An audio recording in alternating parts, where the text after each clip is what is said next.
welcome to this episode of the Martial Truth Podcast, my interview with Patrick McCarthy. This will be the second time I've interviewed McCarthy Sensei on the podcast. So we're going to be talking about, obviously, many things. It's McCarthy Sensei, so many things come up, but we'll be also talking about his new book, okay, which is a revised edition, okay, of Choki Motobu, Karate, My Art. It's got about 100 extra pages or more. New photos, give you an idea. Everything's been colorized, so really, really good. Great book. Highly recommend it. All right. As always, please click that like, share, and subscribe button. Help me fight that dreaded YouTube algorithm to improve the channel, get us out there to more people. I'll be in New York while this is airing, so I'll be in New York teaching while this podcast drops next Sunday. So, look forward to seeing some of you there. Yeah, let's talk to Patrick McCarthy. McCarthy Sensei, welcome to the Martial Truth Podcast. Oh, we're on. We're on. My apologies. We are here today to talk about the updated version of I have here. Motobu Choki's Karate My Art. Now, I have version 1 and version 3 or 4, whatever this is. Can I see version 1? I don't know if hold on. I think this is version 1. Oh Very my thin. God. Yeah. Oh, you got it. I no longer have a copy. Good. This is version 2. Yeah. See the difference? And yeah. And this is version 3. Right. And this is version 4, but the revised edition 4, I ordered my own book through Amazon.co.jp, Japan, and look what happened on the inside. Look, it's right, black and white. I can't even color. So the new version is color. I'm so envious. I don't have a copy of that. The new version is color on the inside. So if you order this one off Amazon, make sure you go for the $34.95 one. That's the one that's in color. Okay. Oh, let me see. Oh, no, show me. Oh my God, that looks so good. And it's got 100 extra pages. We a lot of material. A lot of really material. Expanded on it. Yeah, So how important is Motobu in the pantheon? Because I think he's real important. But how important do you think he is in the guys from those early times, whether it be Kion, Miyagi, Well, I look at everyone has a place of importance, and I like your term, the pantheon of pioneers, and certainly each one has played an important role in the the evolutionary process of how the art came to be the way it is today. But if you were asking me personally, I would say that Motobu Choki is one of 2 people who I hold in the highest regards, and for reasons which I will happily explain. But the other person, who ironically is born in the same year, died just in the following year. Died a year after Motobu Choki passed away. Is also the 3rd son of an aristocrat, and interestingly enough, have basically had the very same teachers as did Motobu Choki, and of course has a history of I don't know, training with them, or I want to say maybe the word.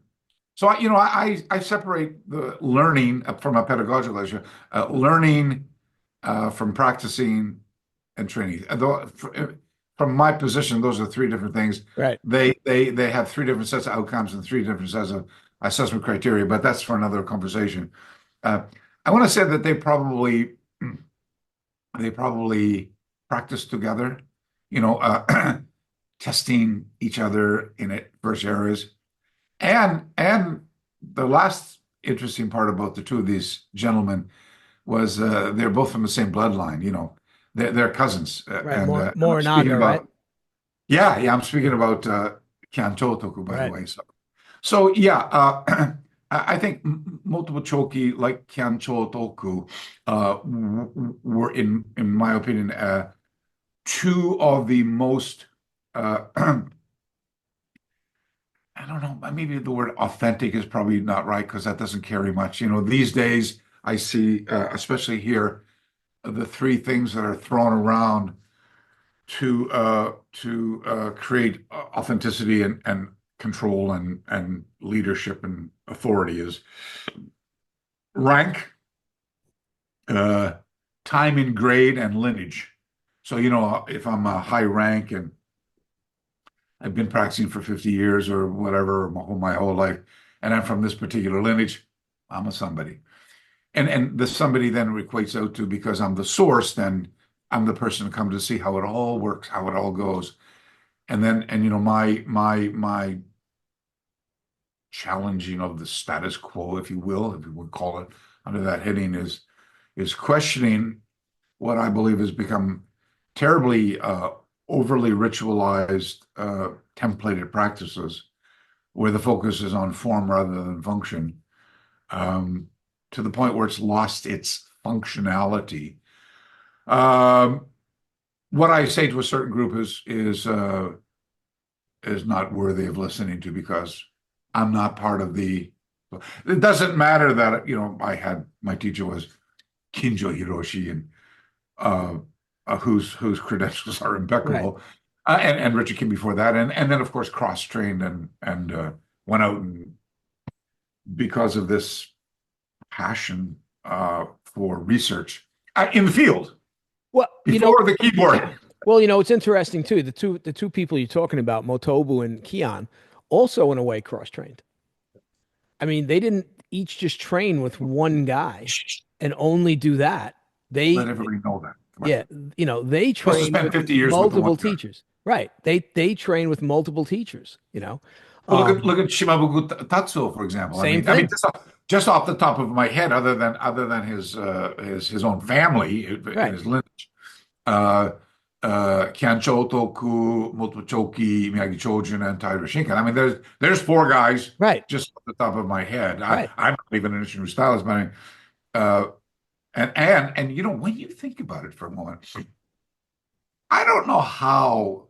They say discrimination is a learned thing. Mm, I watch some wonderfully, cultural anthropological programs. Doc goes on, all babies in a room from every race and ethnicity you can imagine, all playing with each other, having a great time. And then there's, flashbacks or flashovers to them in the future where they hate each other or something like that. And you right. wonder, how did that happen? When I was a kid growing up well, first of all, in the 60s, I never heard of Isshin-Ryu, but I was out on the East Coast of Canada. Right. So by the time I got up to Toronto in 1970, Isshin-Ryu played a very important role. Windsor, Detroit, Willie Williams, all those guys that I knew, Syracuse, Rochester, a lot of Isshin-Ryu, and they were, the reputation of Isshin-Ryu in those days was really tough fighters, really tough fighters. But not so much in the Kata department, because they all didn't know how to make a fist, everything.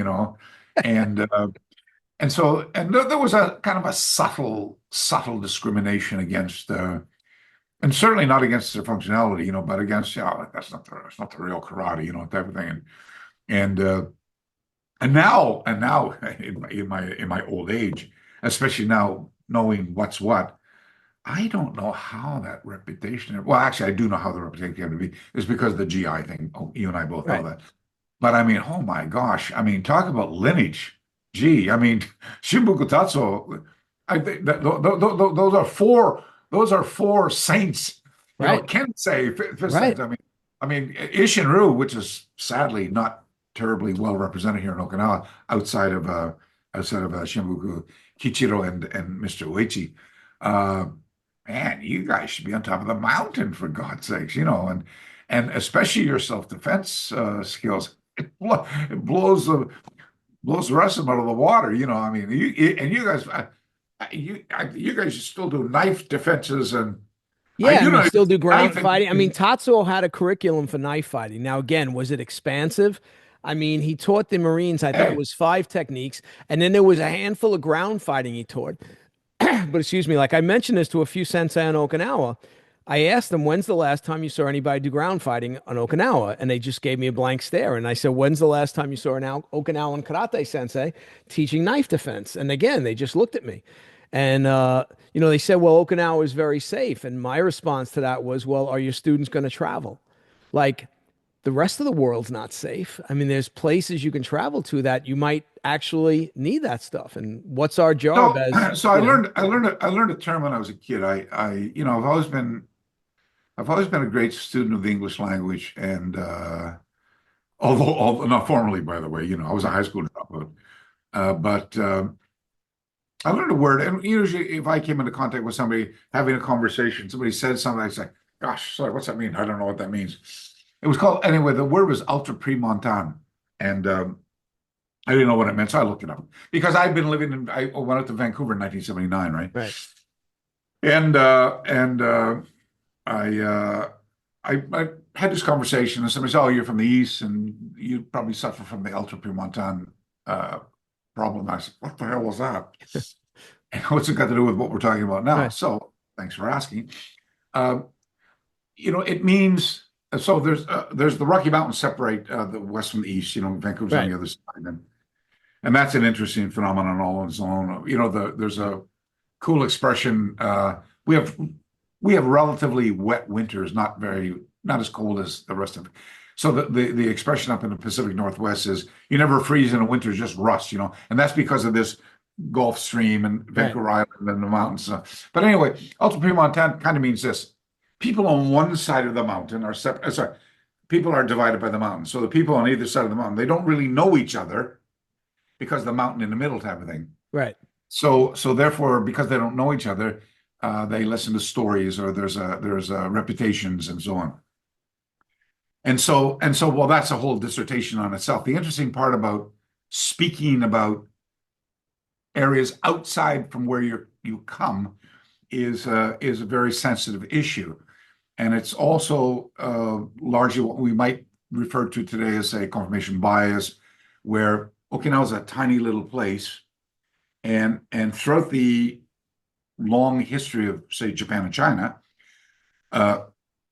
a lot of people don't know this, and this is, I think, where people who are well-intentioned people who are deeply interested and sincerely interested in, the history, the technical and tactical ambiguities that tend to shroud what is otherwise a pretty simple tradition to understand. They tend to stumble over contemporary assumption. And what I mean by that is this ultra premontan prejudice is where, while there's no mountains to separate them, Right. throughout the feudal history, local people could not travel, Right. and so yeah, that was a monopoly to people of wealth and position, and so then you got a little rural community like Okinawa, which even how small it is here. I mean, it's like Right. like 100. Well, you're in miles, right? So it's like 100 miles long, and I think 5 miles wide at its narrowest point. It's not a very big place, Right. and I kind of liken Okinawa to, in many ways, LA, where I used to live. LA is this massive city of little community villages. Malibu, West LA, Long Beach, and so. And Okinawa is much like that. You have the greater metropolitan area of Naha, which consumes shuri as well, and tamari. But in those days, you had the Nambu, Chubu, and sorry. In those days, they call it Zan. Uh, Hoku Zan means mountain, like as Right. in a region or kingdom, if you will. Hokushan, Northern Kingdom, Chuzan, Middle Middle Kingdom, Kingdom. and Nanzan, Southern Kingdom, which today they call Hokubu, Chubu, and Nambu, right? And rarely if anybody ever went from the north to the south. I mean, it was a journey of epic proportions type of thing. And I give you an example. So I live here just at the gateway to the Katsuren Peninsula. You've been here. It's a Yeah. beautiful area. I'm looking out over Hamegiga Island over there and the East China Sea. And so when I'm down here, there's a very well-known soba restaurant, Okinawa soba restaurant. And anyway, I'm sitting in the restaurant, and I love, although I'm not very good at it, I've been learning as much as I can about uchinanchu, which in the old days we used to refer to as Hogan, Hogan. Right. and yeah. like a pitch. It's not a pitch. It's an entirely different Different language. language, right? Yeah. So anyway, so I'm sitting down, and there's a very sweet old lady sitting with her, I guess her family, and I look at her, and she looks at me, and she gives me a little head bow, like that, and I say to her, I say, "Oh, chaganju," which it was like is like konnichiwa in Right, Japanese, and she goes, "Akusamiyo." Akusamiyo is like, "Oh, bikurishimashita" in Japanese. Oh, right, what a surprise! The implication, oh my God, you speak a language. right. And she says to me, like, oh, uchi no gushi wa pera pera desu like, oh, you're very fluent in it. And I said one word. And I look back, and I went, so often when, especially when women are speaking to men, it's like wives talking to husbands. Yeah, Right. you're supposed to do that. And the husband goes, makachoke. Makachoke means something like, trust me, I'm okay. Right. So I look at her, I go, makachoke. And she goes, and then my food came, and I went, I said, and I went, and I picked it up, and I went, kwachi sabira, which is like, itadakimasu, like, Right. and she was like, oh my God. And so we started talking back and forth. Anyway, the point is about how hermetically sealed this culture is. Right. I say to her, dokara kita no? Where are you from? And she goes, no, Nambu. And I went, Nambu. So that's like a long time ago saying, I come from the South. Right. Hokubu, Right. Chubu, Nambu. Now right. we're so where we are, a lot of people think we're in the middle of Okinawa, Chubu. But geographically speaking, I'm actually just at the northern, almost at the borderline of Chubu. But we're still in Nambu. Right. But I'm at the northernmost area of Chubu. And she was from the very south, Right. a place called Itoman. Okay. And Itoman is right next to Nanjo, and Nanjo's next to Tomigusuku. So it's very close to where I used to live, by the way. And the reputation in the old days, if you came from Itoman, was you were a fisherman or a pirate, right? So I said to her in Japanese, I said, "Oh, you're not a pirate, you're a fisherman." She laughed. Right. And she says to me, "Where are you from?" So I said, "Canada." And she goes, "Is that up north?" I said, "Kind of." Yeah. So she says to me, she goes, "Ma, no." She goes, "I've always wanted to go up north."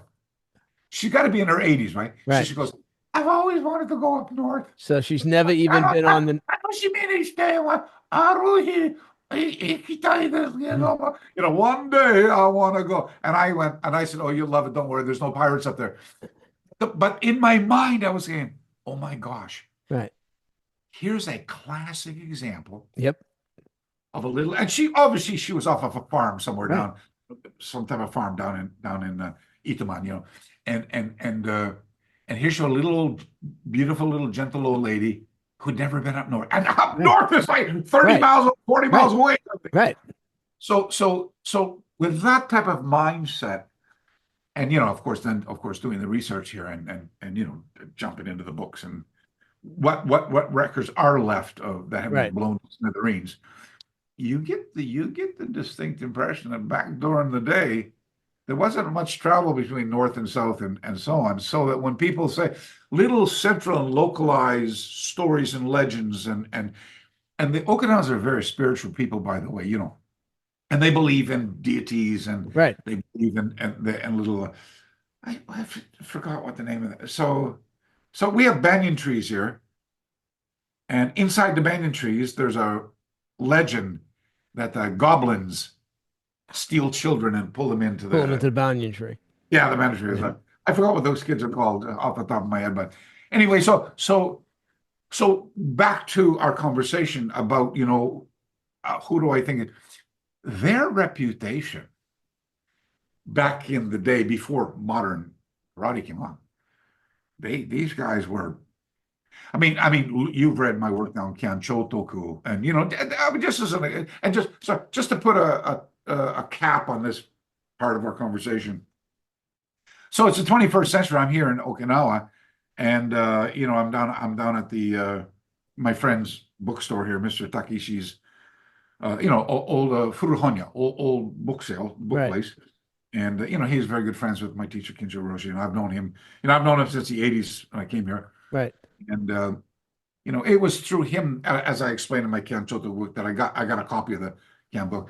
But, when I was speaking with Shorin-ryu people here from the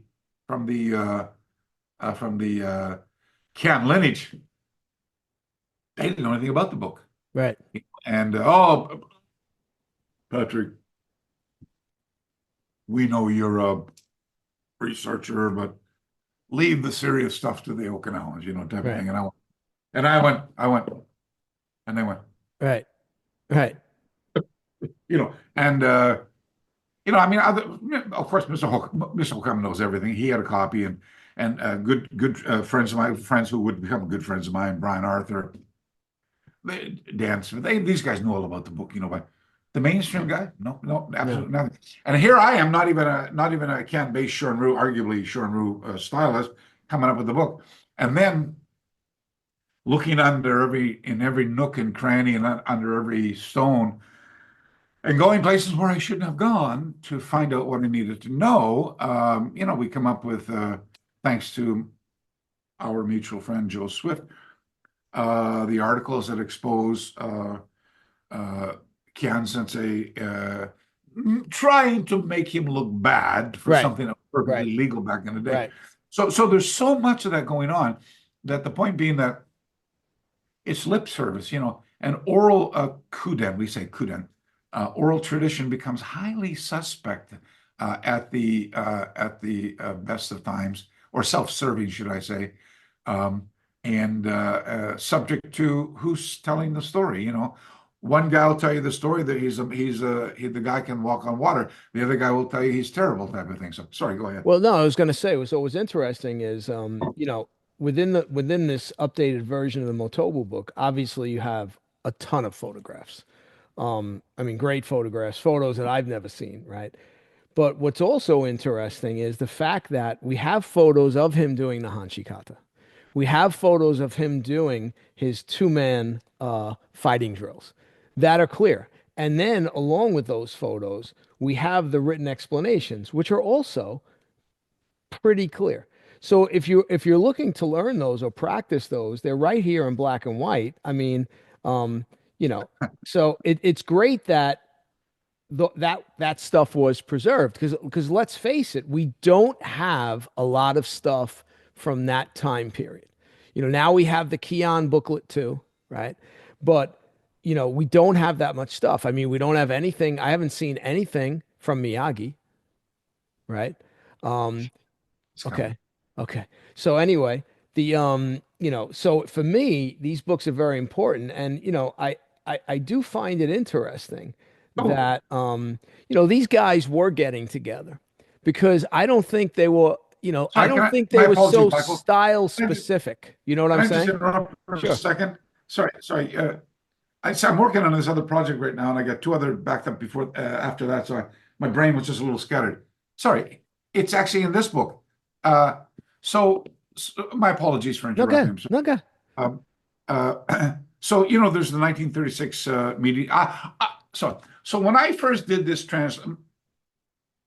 my teacher, Kinjō Hiroshi, student of Hanashiro Chômo, Gusukuma Shimpan, Tokuda Ambun, Ōshiro Chōjō, and a half a dozen other guys you never heard of, the most prolific journalist in karate, Okinawan, retired to the mainland after the war, knew everybody who was everybody, gave me a copy of Toyama Kanken's 1960 book, Karate do Taikan. And in that book, as I was, working like at a snail's pace because of my Japanese reading skills in those days, I stumbled across the minutes of the meeting, of the 1936 meeting. And I go, oh my God, wow, this has never been talked about. I can't wait to help my colleagues in the West get a hold of this. So I beat myself up for, I always laugh at her. Oh, his wife. My wife hasn't worked with me. She hates this stuff because, as well as it's very frustrating. It's Japanese have a hard time reading. I mean, Okinawans have a hard time reading Okinawan stuff. It's right. So it's very frustrating stuff, and I lost her support way back on the Bubishi because I was like pulling hair out to get the herbal pharmacological Right.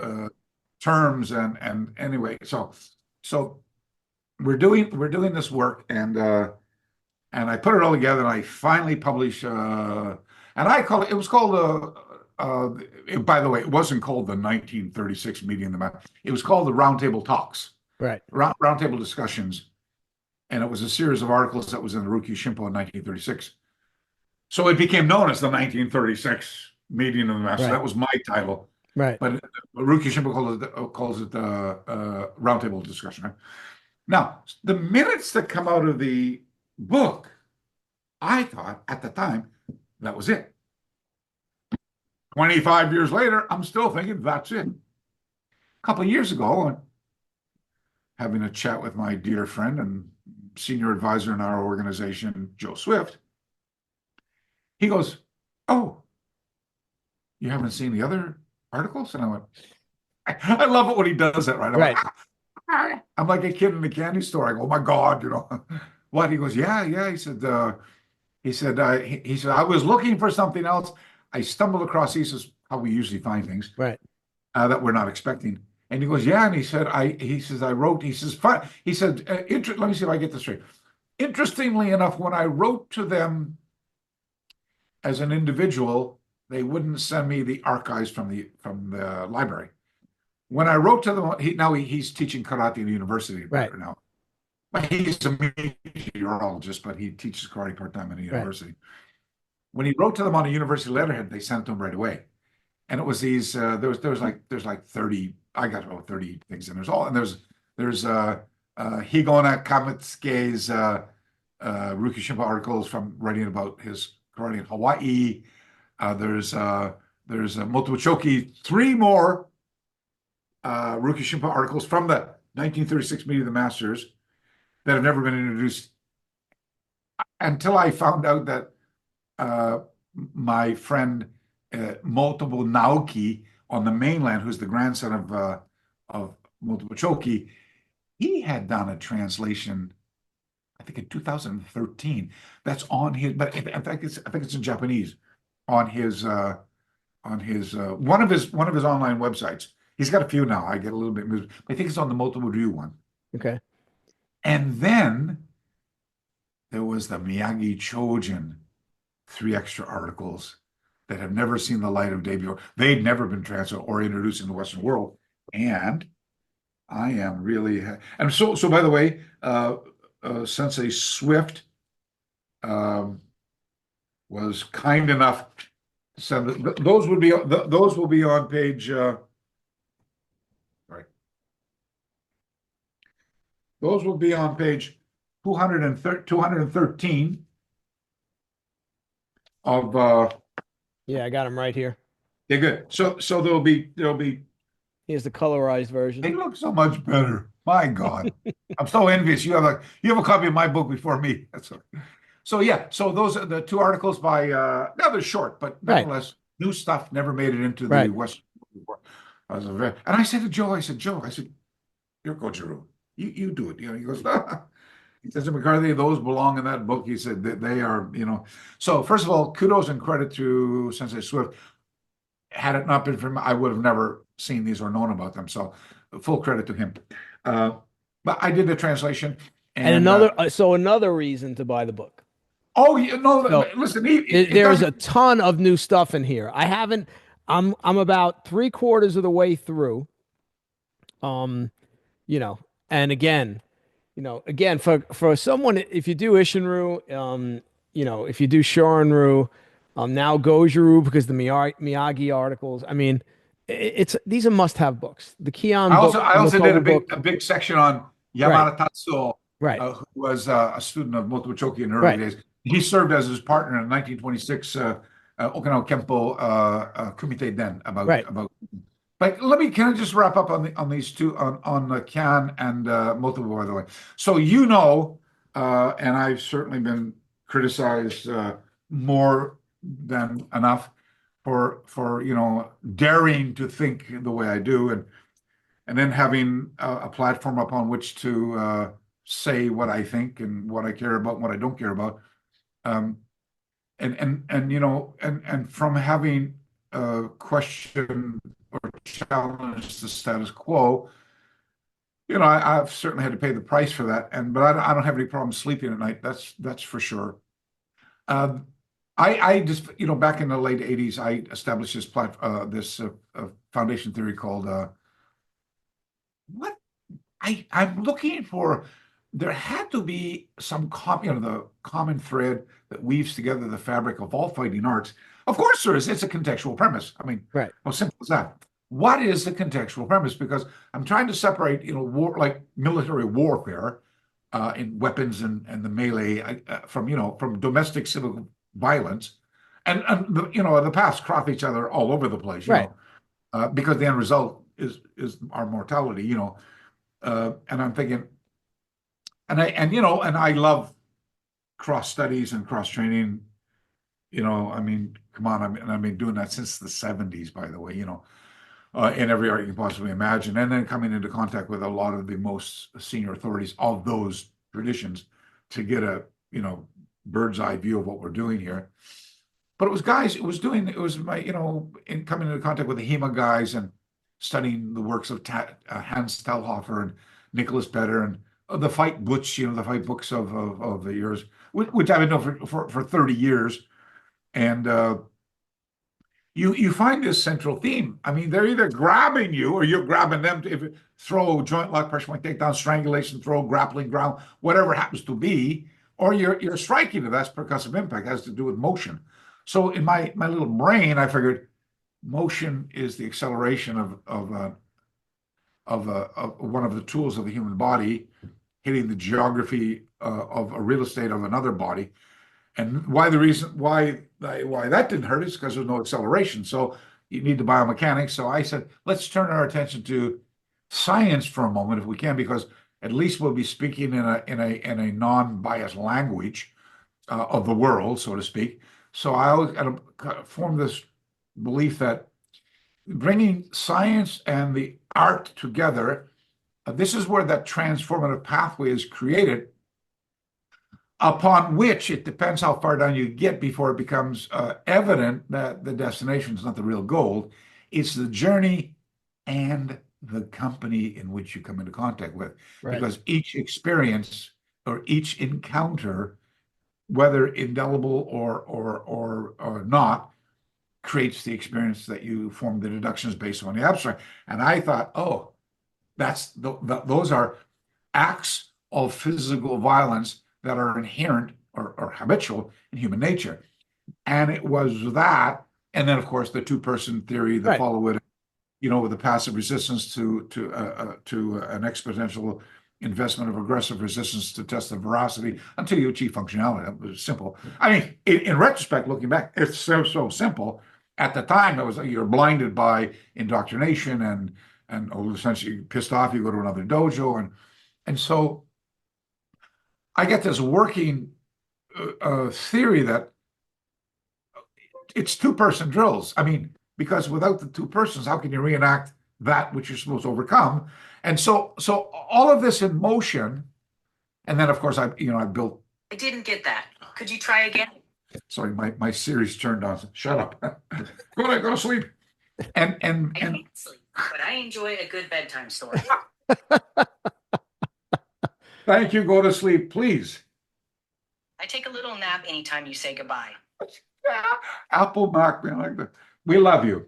I'm talking to a machine. That's as worse as ChatGPT now. But can you imagine now? So I established this habitual active physical violence theory and two-person drills, and then I finally work out how Kata actually, how and why it works the way it was, and then what historical forces and phenomenon throughout history has affected its growth and direction. So why it fell quietly dormant with the advent of firearms in civilian populations, profuse use of.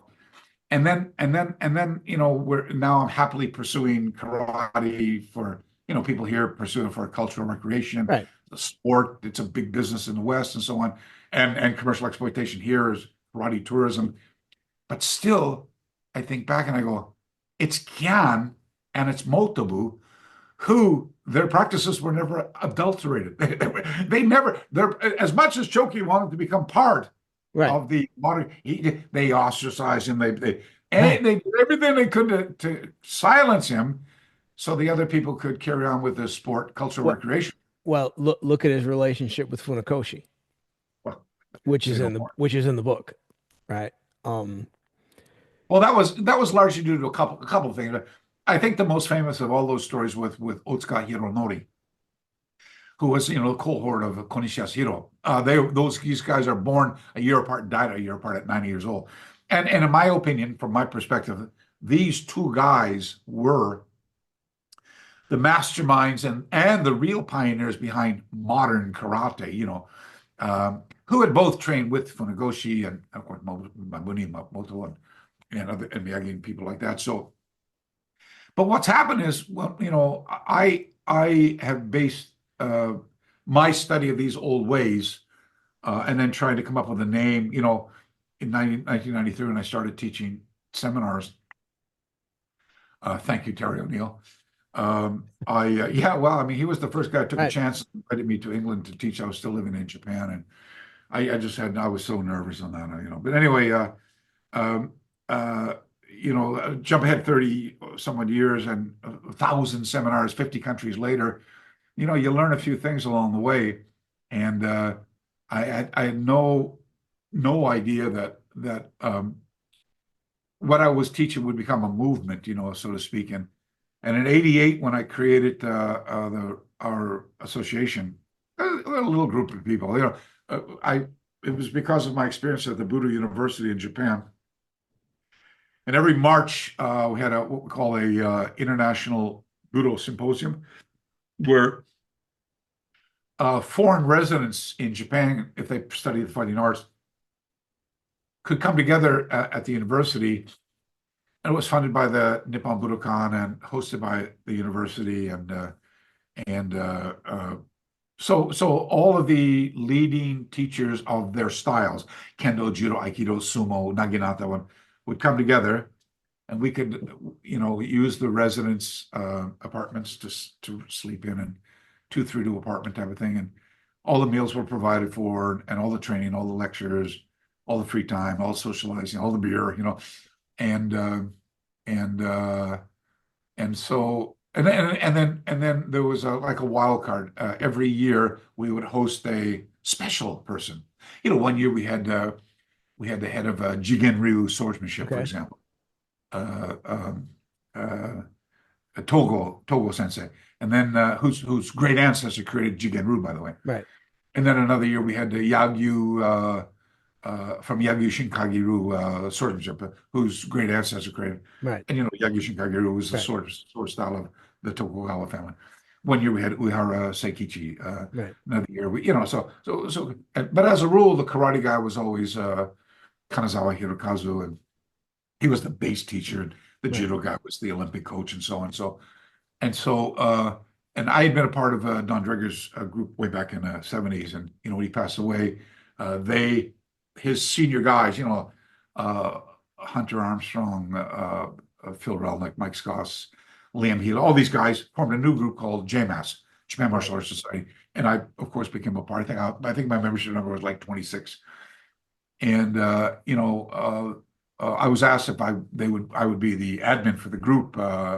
Phil asked me, and I went, no disrespect to them, but my heart and soul was into karate. A lot of those guys were Koryu guys, and Jodo and Aiki and stuff like that.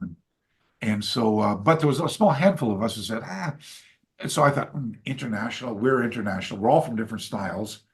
And we're all here training at the symposiums. And so in the mornings we're gobbling up lectures on anthropology, language, culture, the ethos of the tradition by the leading guys in this country. And then, of course, you could the blocks were in 4 blocks. Each training session had 4 different parts. You could go over and study kendo or sumo or whatever every day. 4 days had different things. So it was really, really well-rounded program. And it was from that concept that I would ultimately go on when I got recruited by World Karate Federation to go to Australia to modulate this teacher training program, that I would take that concept and use it to build the first academic Shihan or teacher training program. Anyway, so back to the point. So I'm thinking I can't teach this guy Shoto, Wado, Shito. He made something up style, and this guy's a highly eclectic. This guy's an Indonesian style. So I figured I'll just teach these acts of violence, Right. and we'll do them in two-person drills. That way, everybody will be able to do them. And that gave birth to this idea of looking more deeply into these two-person reenactments that were done in the fight books of the European Telhofer and Petter and all these arts, these Mansio. Yeah, go ahead. Well, what I was going to say is, this is one of the things I've been harping on lately, which is the fact that a lot of guys in karate are concerned with how old the kata are. Oh, well, I do this kata that goes back this many hundreds of years. Well, I do this one that goes back. But in reality, the age of the kata is completely irrelevant. It's the techniques within the kata. Those techniques all have ancient basis on the fact that a guy is trying to kill me with X, and I better come up with Y so I can live. And how far you've come, Michael. Well, but again, this is, I think, because we see it in the Chinese arts too, where the emphasis is so placed on the kata. And again, part of it's because of the sport problem, right? It's becomes in such a direction. I have another explanation. Well, that's fine, and I'll be happy to listen to it. But I just, again, I don't understand the hang up on certain things when you should be worried about, well, if the guy comes at me like this, how do I stop that? So I go home to my family every day. And one of the things I wanted to mention, Mario McKenna brought this up to me. He said he saw some articles in Japanese in Okinawa. And he was telling me how high the crime rate was in Okinawa way back when. Right. That's Mario's new book, which is very Buy good. this book, everybody. Yeah. And he was saying, like, even the murder rate was incredibly high. And again, it makes you realize, okay, well, this is what the early guys in karate, this is where, part of the issue where it came out of, which is always where it comes out of. It always comes out of, like you say, the habitual acts of physical violence, right? And there's only X amount, right? Now, obviously, in modern times, we can add the knife, we can add the gun, if someone's actually holding it on us, right? The club, maybe the baseball bat, right? But, in terms of empty hand, how much has it changed in millennia? There's only X amount of ways that we can kill each other. May I respond? Yes. Thank you. So I made a note of a couple of things while we're talking. So so like most everybody, I was, first of all, I didn't know what the heck a kata was, and then of course I knew, and then I got confused, and then I set out on this journey, not happy with the information I was getting from my source, but it was in the book. I mean, Nakayama said, and then you start learning new things, and then you start contrasting that with other things that you learn and read, and that's commonly, confirmation bias, and then you start saying, gee, what if these guys got it wrong, And then, of course, you got to figure out why, how did that happen that they got it wrong, and then you discover that, and you discover this new, more self-serving oral tradition of why it's the way it is, and that doesn't make sense, but 99 people are saying it, one person says wrong, so gee, who's right and wrong,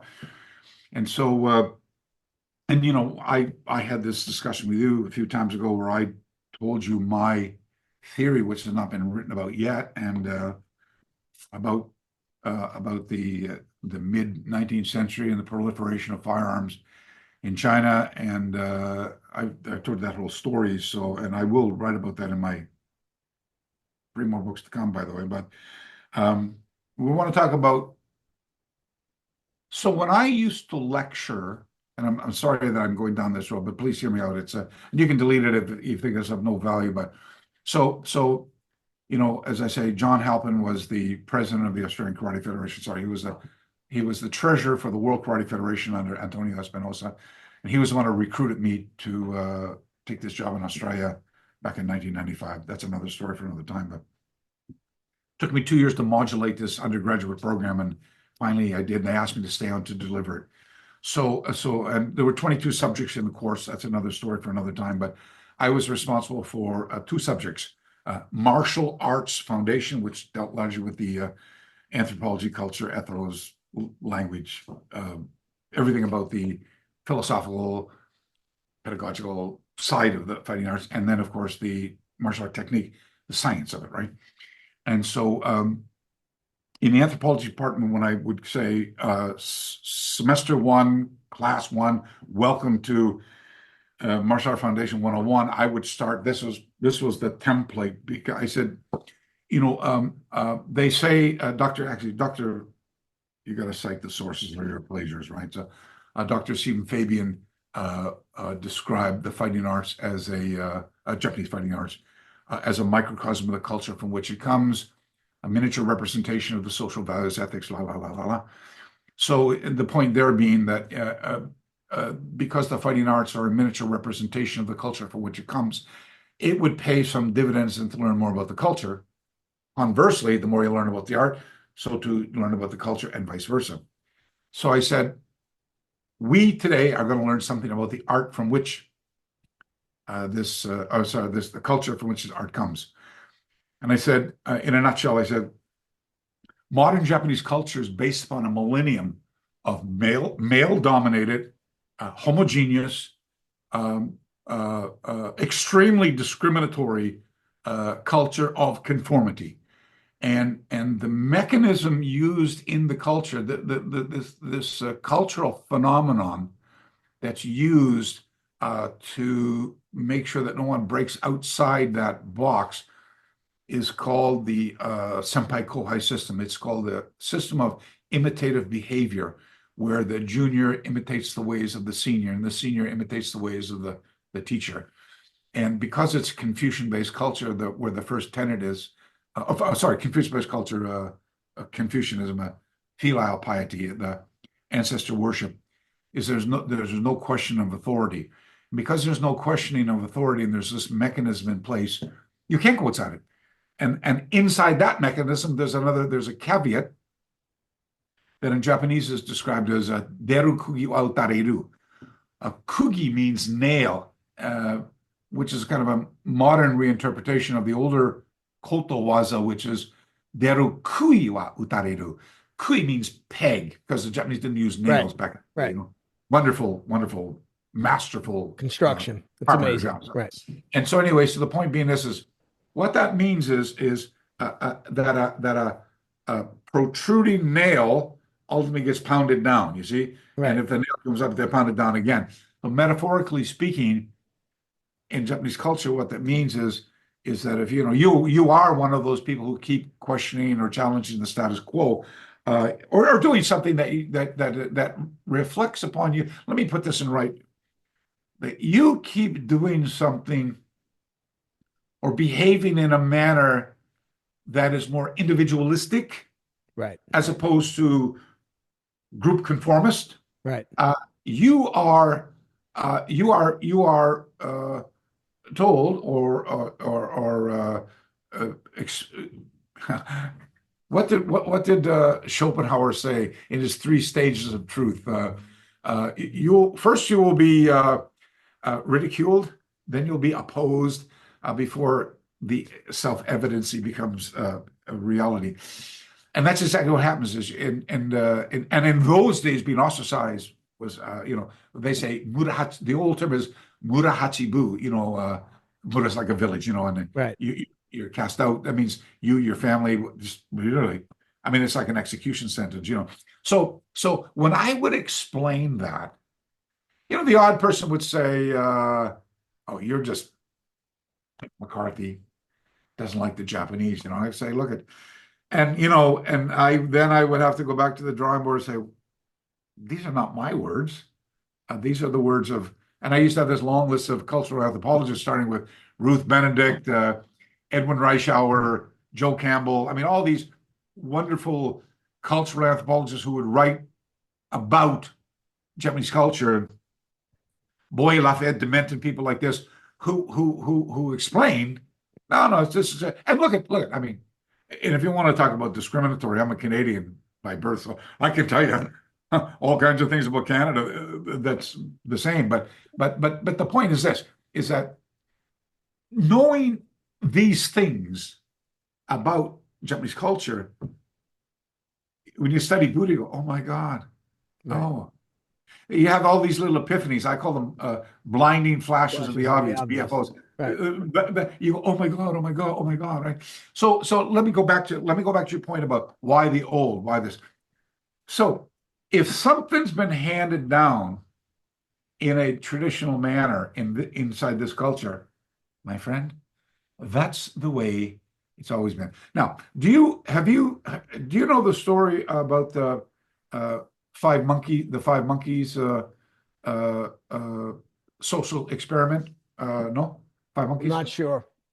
Let me just make a point for our listeners in case they don't know it either. And there are a few other parallels. I mean, I could tell you about Socrates or Plato's cave allegory and learning to fish. There's a few stories that make the same, but this is my favorite. So back, we're talking about Abraham Maslow and Gestalt and Bloom and Maslow and all these people. And so we're trying to think of social scientists trying to help explain why things are the way they are, right? So these scientists put five monkeys in a cage, a big, like look at the zoo, big cage, and I'm going to study them. So these monkeys are very, very hungry. And, they can't get out of the cage. The bars are so small, they can't get out, okay, or wire, whatever, however you want to envision it. And over in the corners, they put some monkey pellets. They pour out a bunch of monkey, like dog food, monkey pellets. Right. All very nutritious, but they're monkey pellets. Right? But up at the top of the cage, they put this big, huge, ripe bunch of bananas, you see? And they put the ladder leading up to the bananas. Well, of course, what do you think? So the monkeys right away are running up to get the bananas. But the PhD candidates are on the side. They hit them with a water cannon, so they can't make it up the ladder. Every time the monkey gets on the ladder, irrespective of how far up he goes, he might even withstand it for as long as he can. Finally, they come down. I'll just jump to the chase. We'll make the Reader's Digest version. So at the end, they just realized getting the bananas equals pain. Go eat the monkey pellets. So they withdraw one monkey out and they put a new monkey in, right? The monkey's never seen any of the water cannons. So the monkey's hungry. Right away it goes for the bananas. What do you think the other four monkeys do? They pull them down. Right. They're male, but they pull them down. Brain, Right. Don't go up there. And I guess, I don't know, they explained to them in monkey rule, don't do that. So then methodically, and this goes on for days, right? And then in the end, at the end of the experiment, there's five monkeys in the cage. They've never seen the water cannon. The ripe bananas are still up there. And they won't go after them. And the question is posed. It's like a Zen, what's the sound of one hand clapping? The question is asked, why? And the answer goes to support your question is because that's the way it's always been. And they call that the origin of policy phenomenon. And so you've been here. Japan is, irrespective of how much it's changed. We wear Western clothes. We're driving cars. We eat hamburgers. And all this. That's true. Right. But that's not the thread fiber that holds this fabric, this culture together. That mindset is, and that mindset's built upon three phenomenon that was forged back in the Meiji period by the commanders of this new culture, and that was Shushin, Nihonjiron, and Kokutai Hongi. And those are three phenomena if people understand. One is about worshiping the emperor as God, and the other one is of the uniqueness of we Japanese people on the planet, and the third one is national polity, which is the willingness to the willingness. I like Carl von Wolveren's another writer, anthropologist who wrote a book called The Enigma of Japanese Power.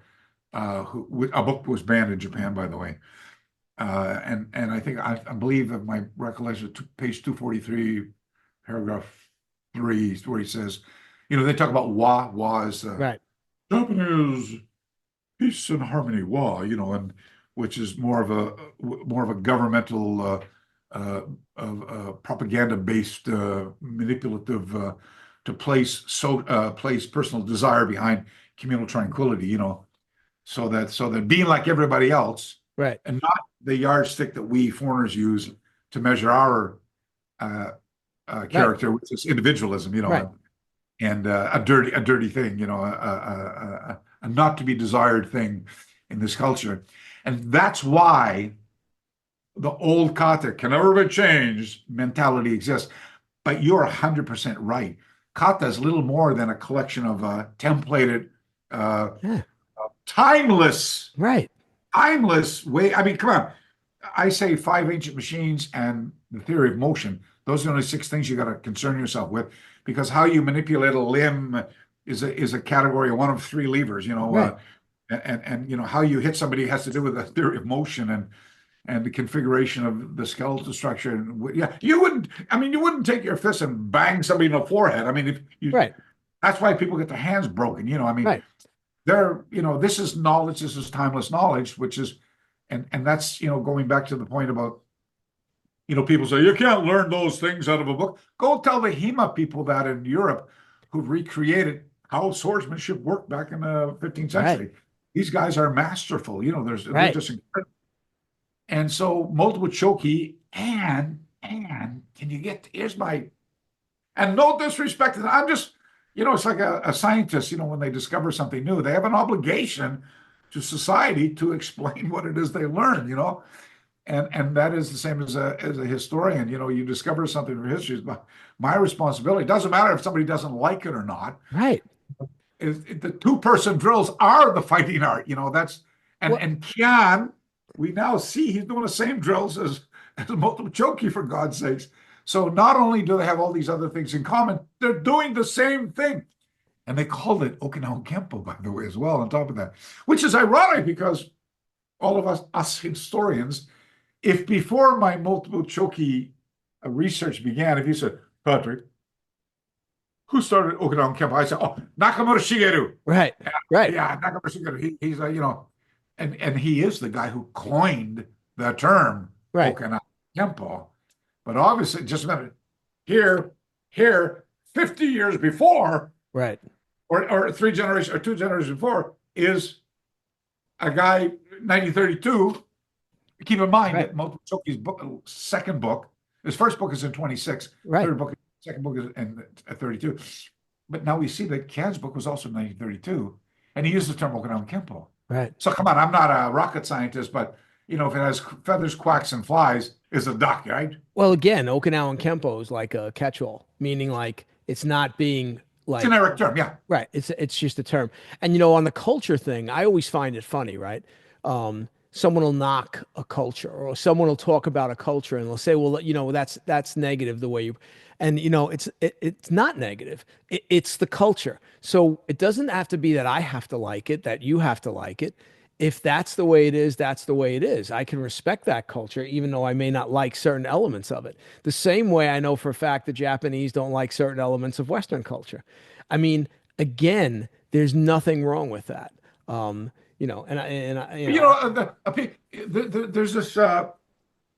this issue about loyalty.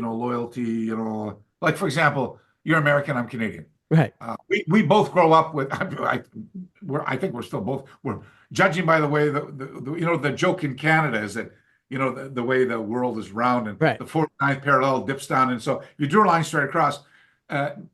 90% of Canada's population resides geographically in 10% of America, basically. So we're all Americans. I'm American. But we all grew up with the same TV, same food, all that type of stuff. And I thought to myself, we grew up with flag and country type of thing, right? We don't grow up with president. I'm supporting the president. I'm supporting the prime minister. We support the flag, against foreign or domestic enemies and stuff. No, I like the better one. Like, we live on Earth. Right. we planet Earth.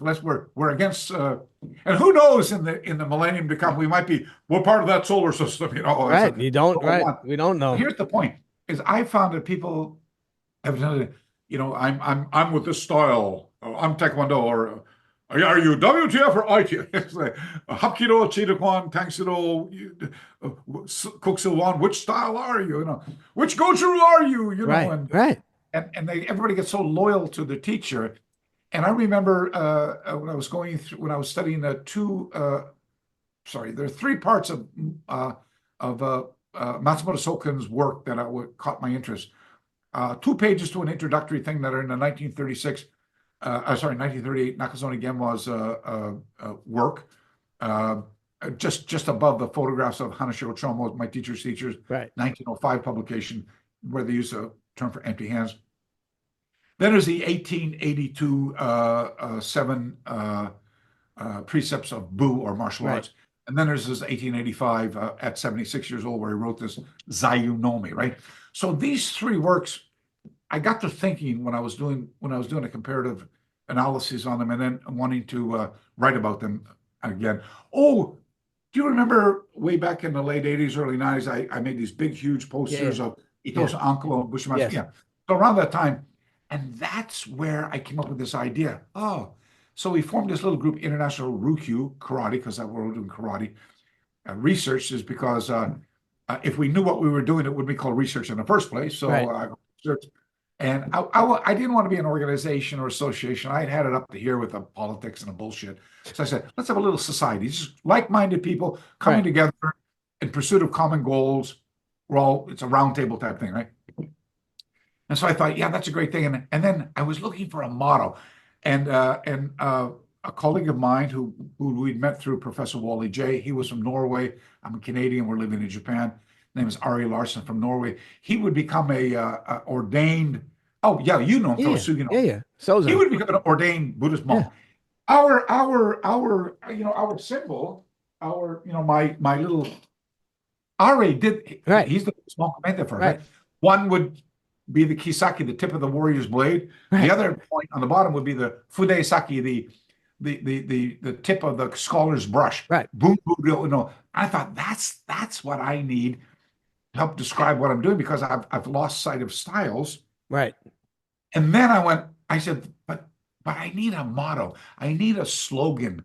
And there it was, looking at me right in the face. So I made this deduction based upon the abstract work of Matsumura Sōkon, 1809, 1899, that what he's talking about virtues as opposed to vice. Right. He's talking about values rather than vanity. He's talking about principles, not personalities. And I said, that's it.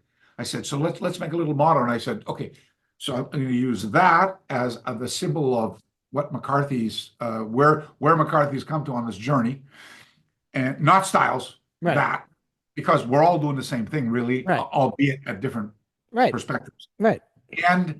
And place for those who are distracted, mostly by ego-related distractions.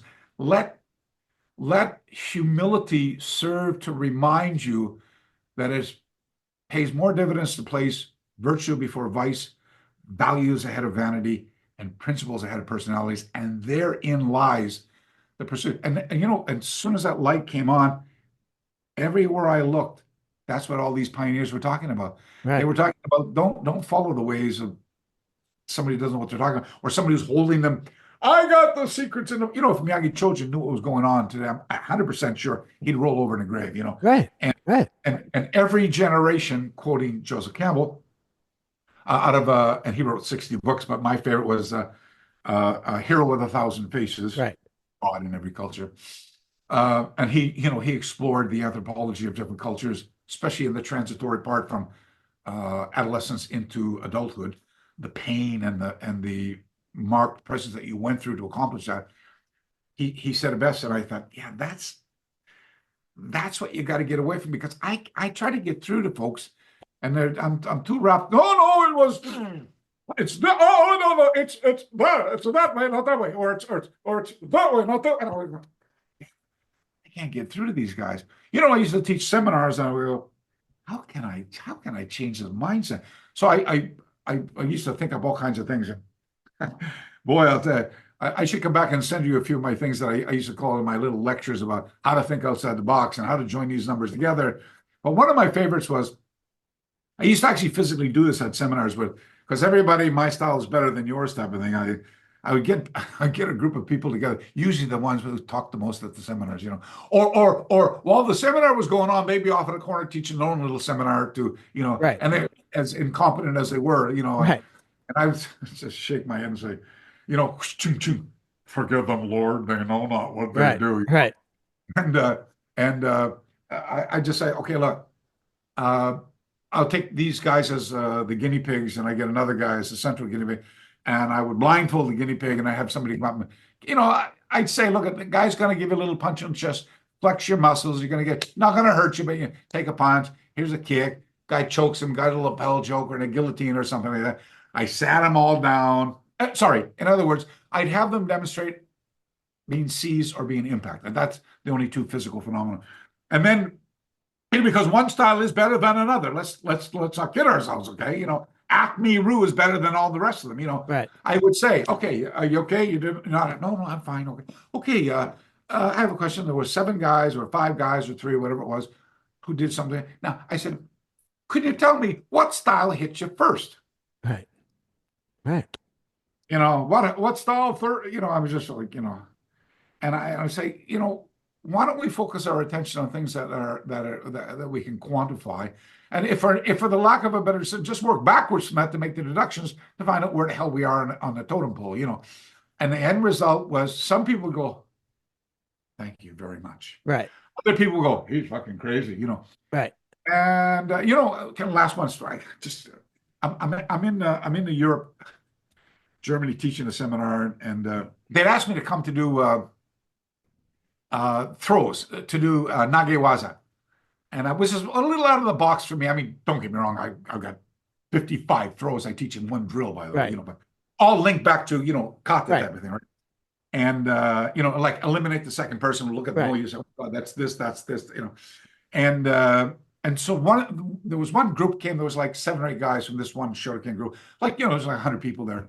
And then after the break for morning break, I came back and those guys were all gone. And I said to the host, I said, geez, Bern, what happened to the guys? They go, oh, well, they went. And I went, what?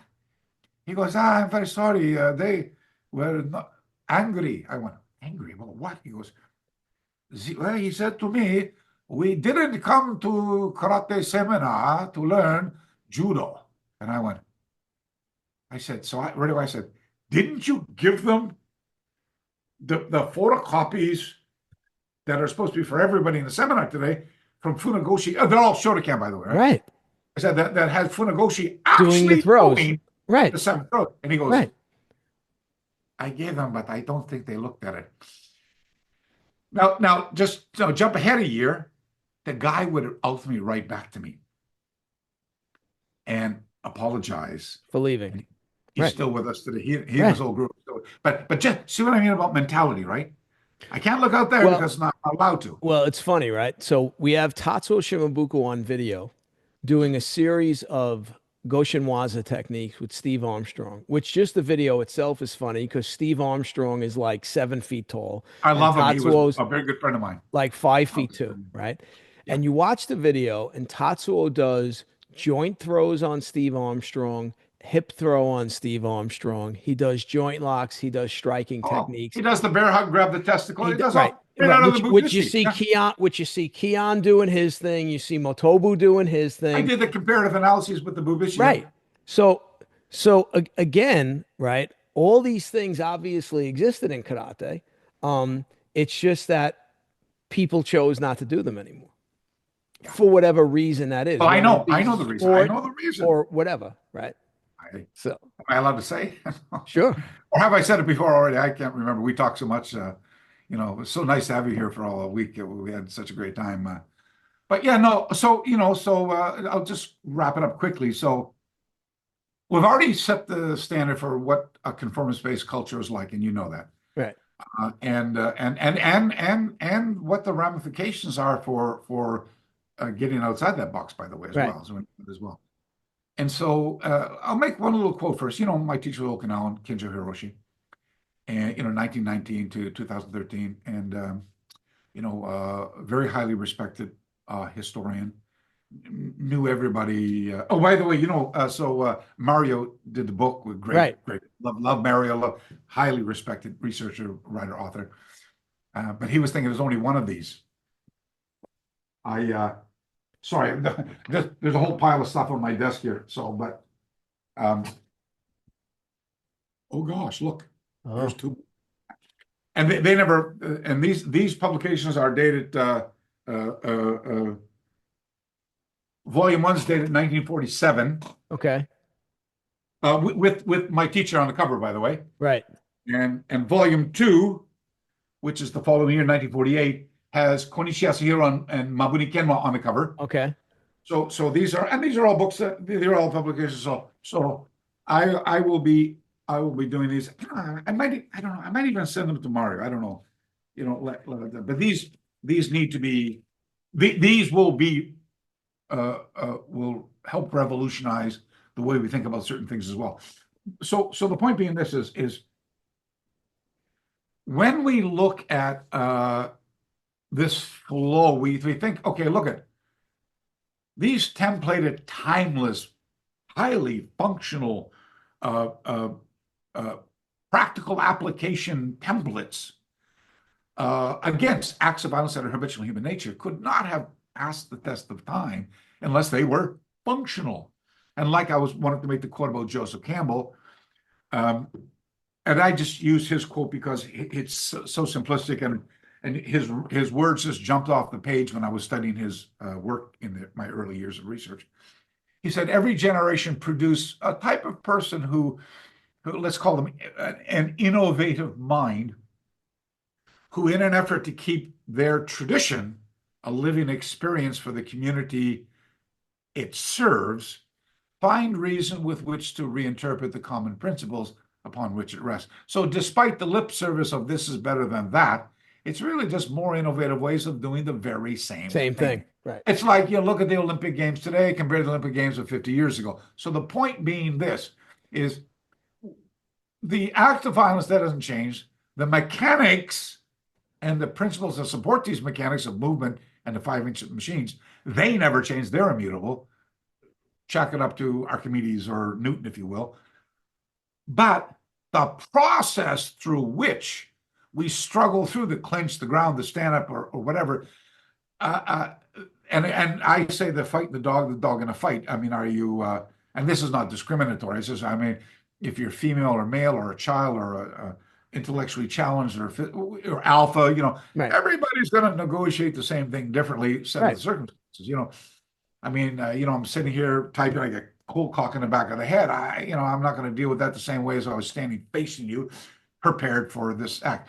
So my habitual act of physical violence theory didn't deal with these preparatory in case it started. That's if you're facing a guy, that's a when all shit's going to break loose, that's a luxury, for God's sake. And you better hope that if you enter into that physical confrontation that you are fully prepared.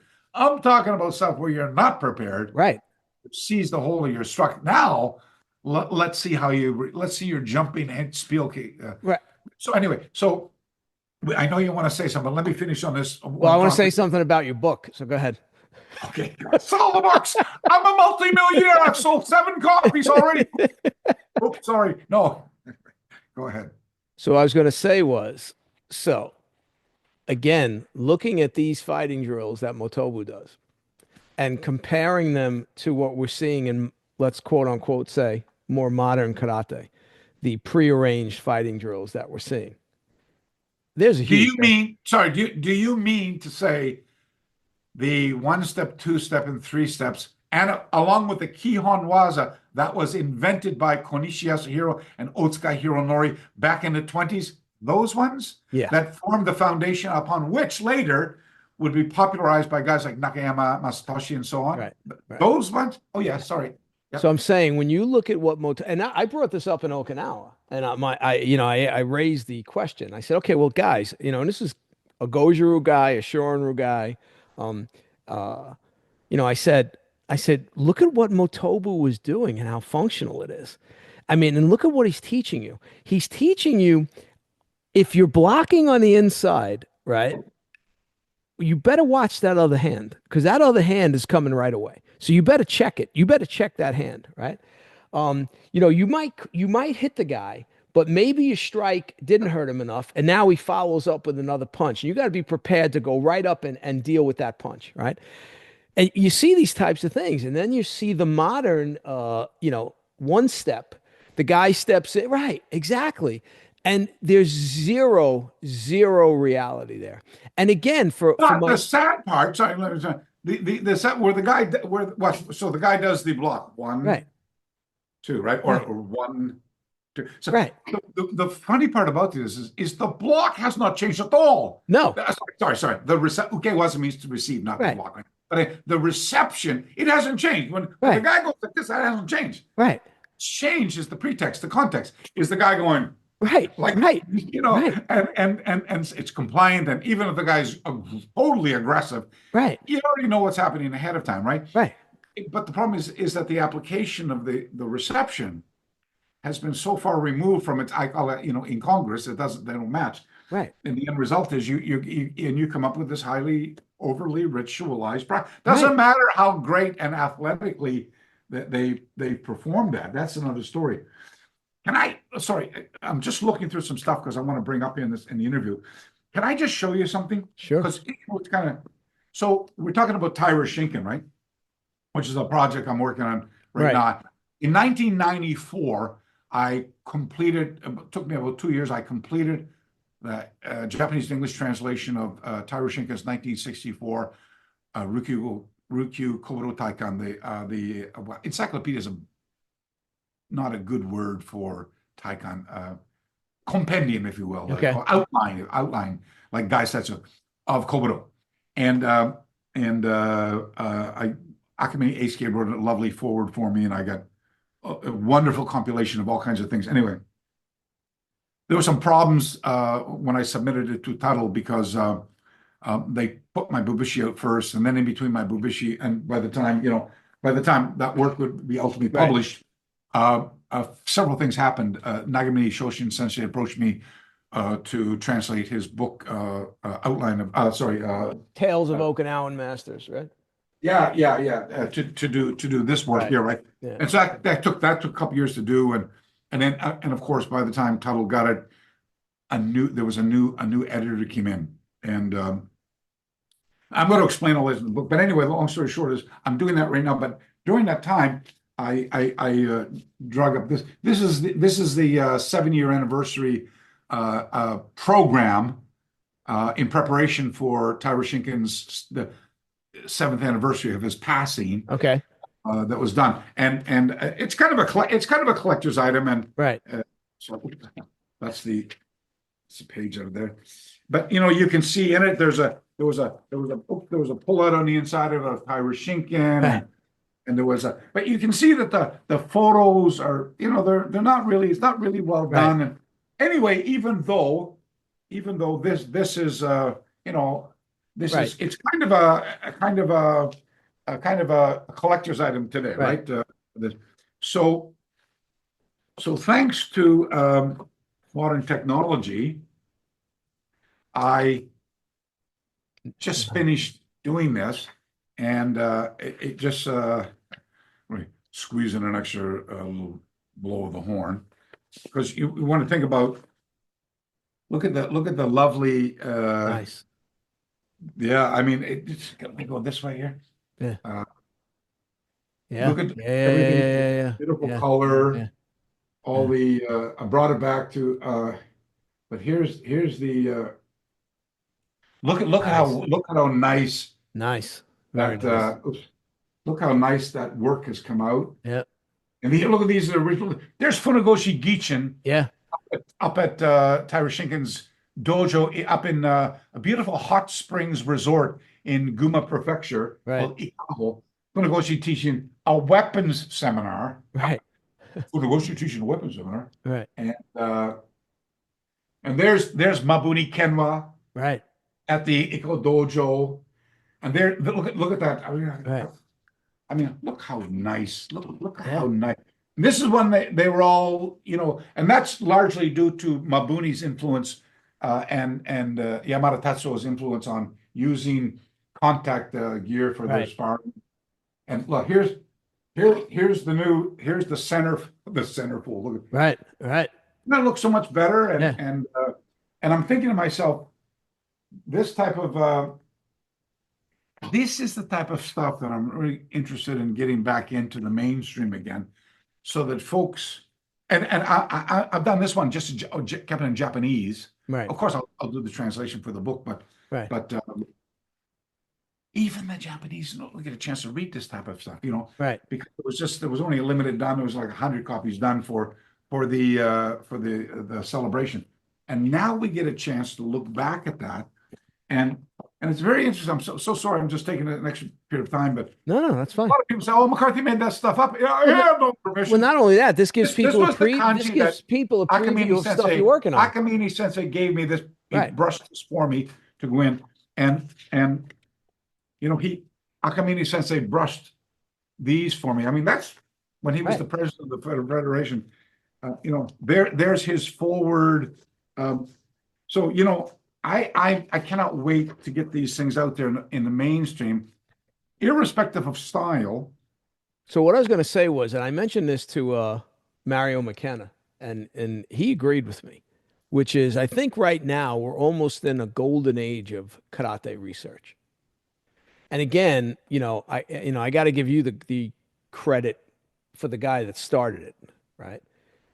But I think now, I'm not the guy who started, but I think the guy who started it was in 1918, and there was a handful of them. Uehara Seikichi. Right. I'm talking about the Westerners. I'm talking about the Yeah. Western guys that started. Again, most of us can't read Japanese. I'm talking about you guys that are doing the work. Oh yeah, finding these articles, finding these books, translating it so a guy like me can actually read it and learn something, right? Right. And, yeah. Right. I look at all you. Listen, there's no shortage of guys today that are coming out of the woodworks with ChatGPT and a scanner. So I just think like it's great. I think it's great, all the stuff that's coming out. I'm really looking forward to the funny, Tire Shinken book. I had a great conversation with Joe and years ago Mario and other guys who I have deep respect for, Heiko Bittman, people who are in the country, on the ground, going out in person, meeting the sources of authority, experiencing the culture, and not just for a 5-minute chat, but know it. These guys have my utmost respect because it offers a different result other than doing it online through the internet.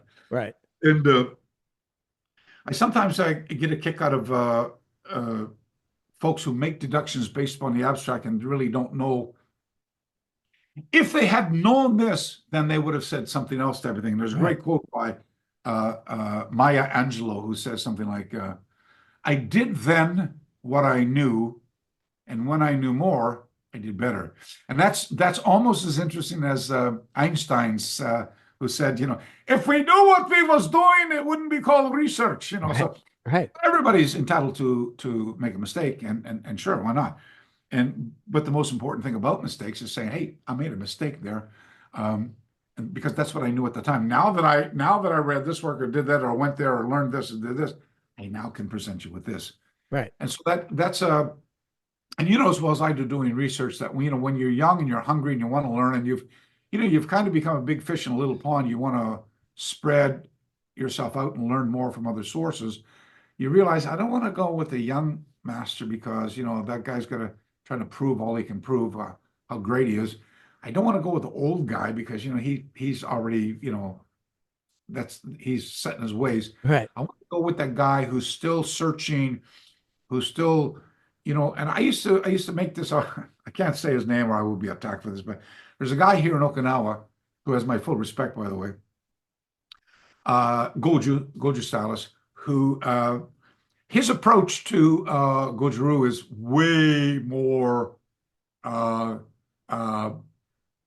innovative and functional than the mainstream, where he likes to check and trap and then get inside and do the damage.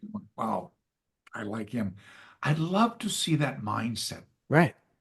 I'd love to see a platform upon which you learn how to learn, not what to learn. And that a teacher's responsibility is not to pigeonhole you in a conformist, indoctrinative-based practice where, you could be a really nice person, totally intelligent, and just look at someone like me and say, oh, dangerous.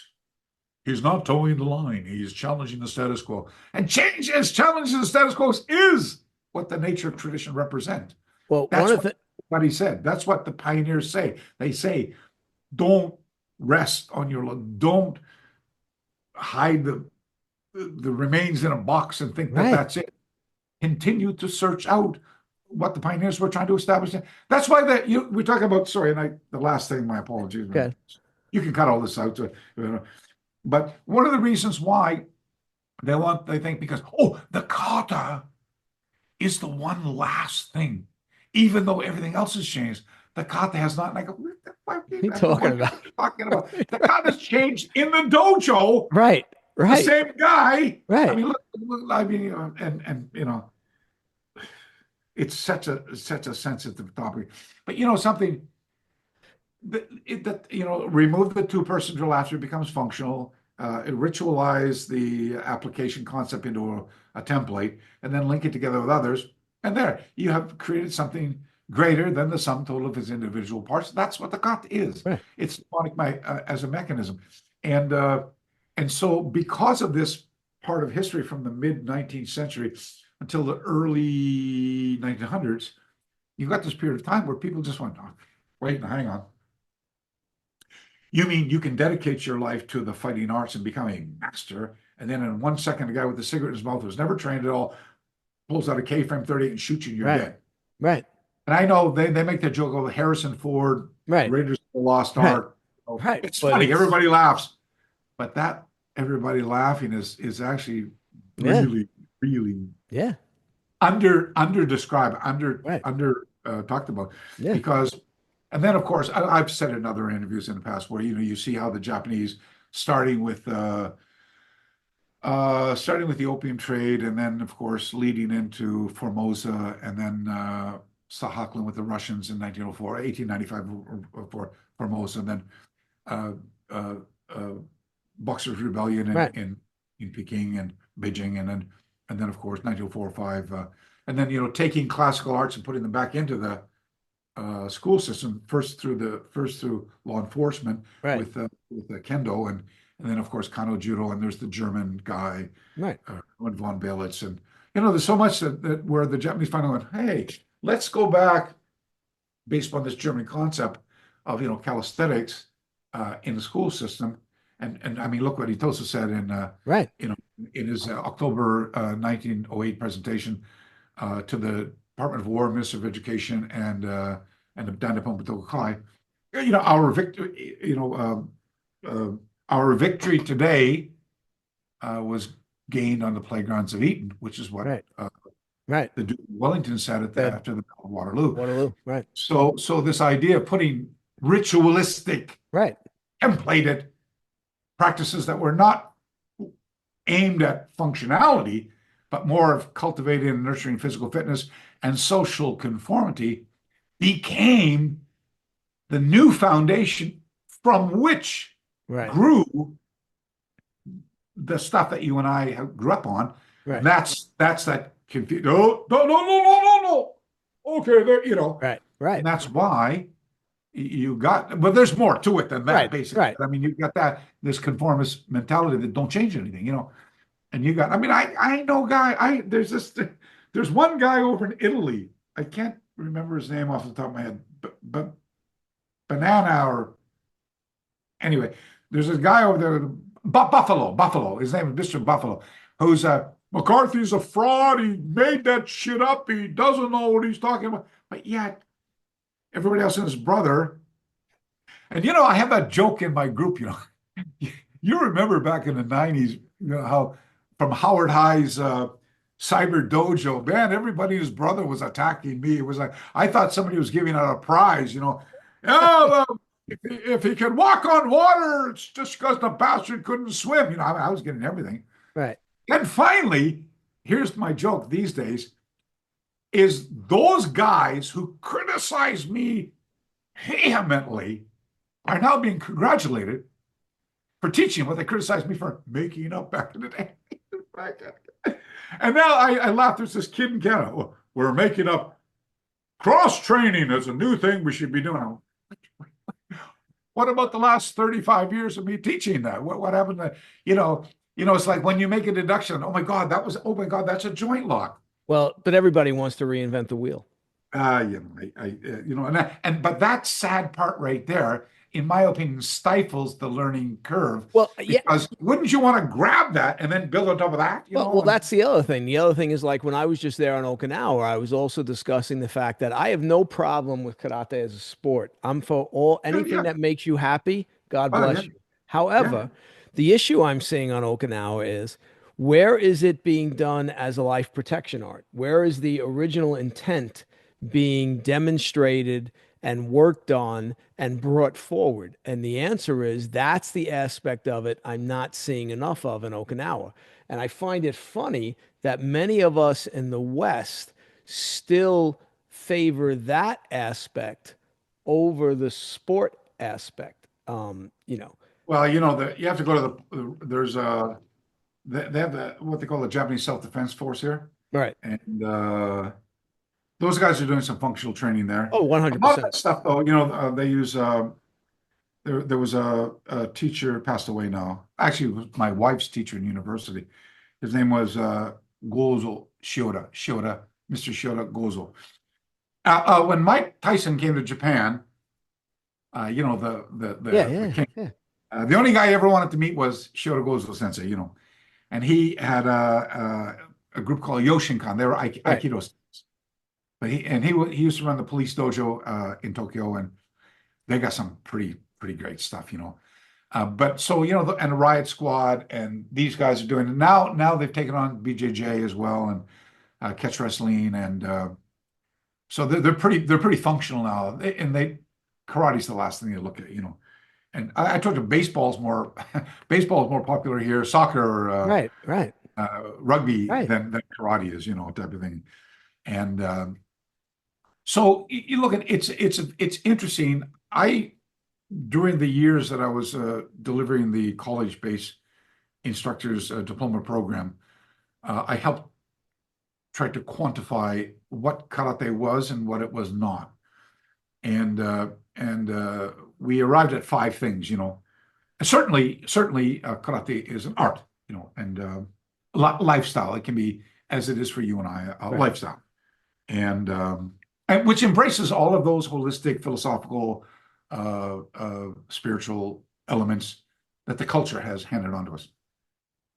And certainly, of course, it's been a sport. I myself grew up in a sport, loved it a lot. Probably couldn't have this conversation with you today without, it was a lifestyle for me, really, the competition aspect, and of course, certainly, it's as an art, as we say, as art. And so you've got those two, and those are as a cultural recreation, which is now part of a cultural heritage here, and there's movements now to actually make it part of UNESCO, type of thing. Right. Of course, there's the business part. I used to make the joke, oh, maybe it's the oldest business in the world, but a young lady on a corner of Naha reminded me that was in Tsuji. Right. That was not the oldest. But they may have served to protect the oldest industry in the world. And then, of course, there was the part that there was the self-defense part. And the self-defense part, the protection part, was this origins from which the fighting arts as an art would become quantified. And so when you quantify, if I can use that term, what the arts are, it then puts each category into a division where it can be quantified and studied and understood, because now you can break it down into its individual, like the sport. The sport accomplishes its outcomes by adhering to the rules and regulations that dictate the assessment criteria by which the sport would be means.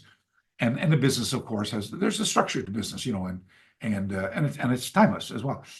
But the self-defense aspect, which is the nucleus from which the tradition unfolds, I mean, like I said, it's not rocket science. Necessity has always been the mother of invention. And when in the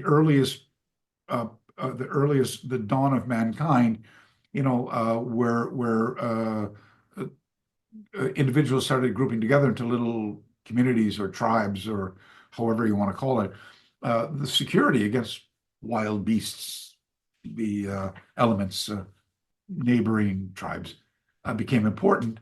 Then the mind started working, and we don't have claws and teeth and can run fast and stuff like that. So the brain started to use necessity and the survival of the fittest to create this ongoing process of protection. And so that process has never changed, and it doesn't belong to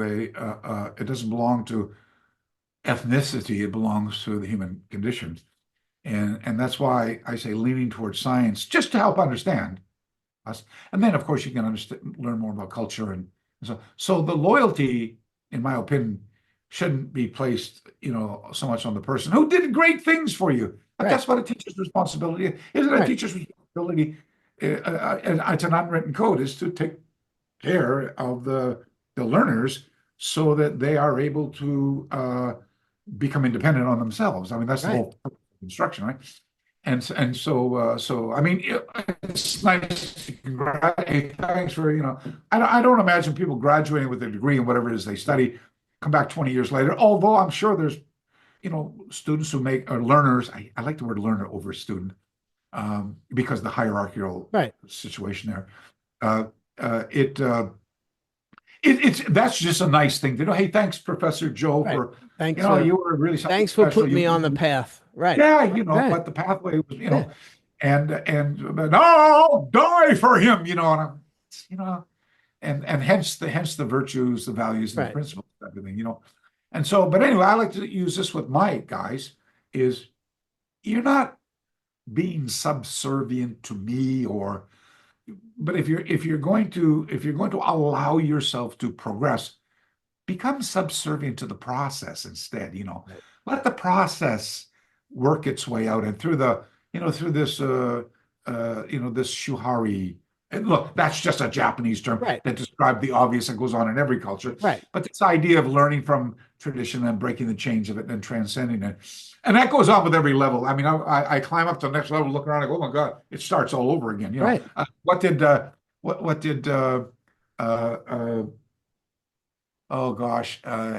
his 1946 work called Little Giving will not cease from exploration, but at the end of it all, we arrive back at where we started and know it for the very first time. That happens at every stage. And, the father of the karate movement in Canada, Soroka Sensei, who was one of my teachers back in 1970, when I came up from New Brunswick to Toronto. And then, of course, I would break off and go where else. And actually, my apologies. When I did this book here, the early version of this book, I did there. Soroka Sensei wrote the foreword for me. I always laugh at it because in it he goes, "Yeah, I remember McCarthy as a brash young kid." Well, come on, that's what you're supposed to be when you're a kid, right? Youth wasted on the young. Right. He was the one who really made a big impression upon me about this beginner's mind. Now, not at the time. At the time you're too focused on ambition, and you don't get that, because by the time you get to middle age, you're wrapped up with establishing your life, your family, and so on. And then kind of in old age, you look back and realize how valuable it was. So in retrospect, Soka Sensei told me the story about the beginner's mind. Just quickly, when you're born, you're a beginner. Right. When you take your first step, you're a beginner. When you fall down, that's the first time you're a beginner.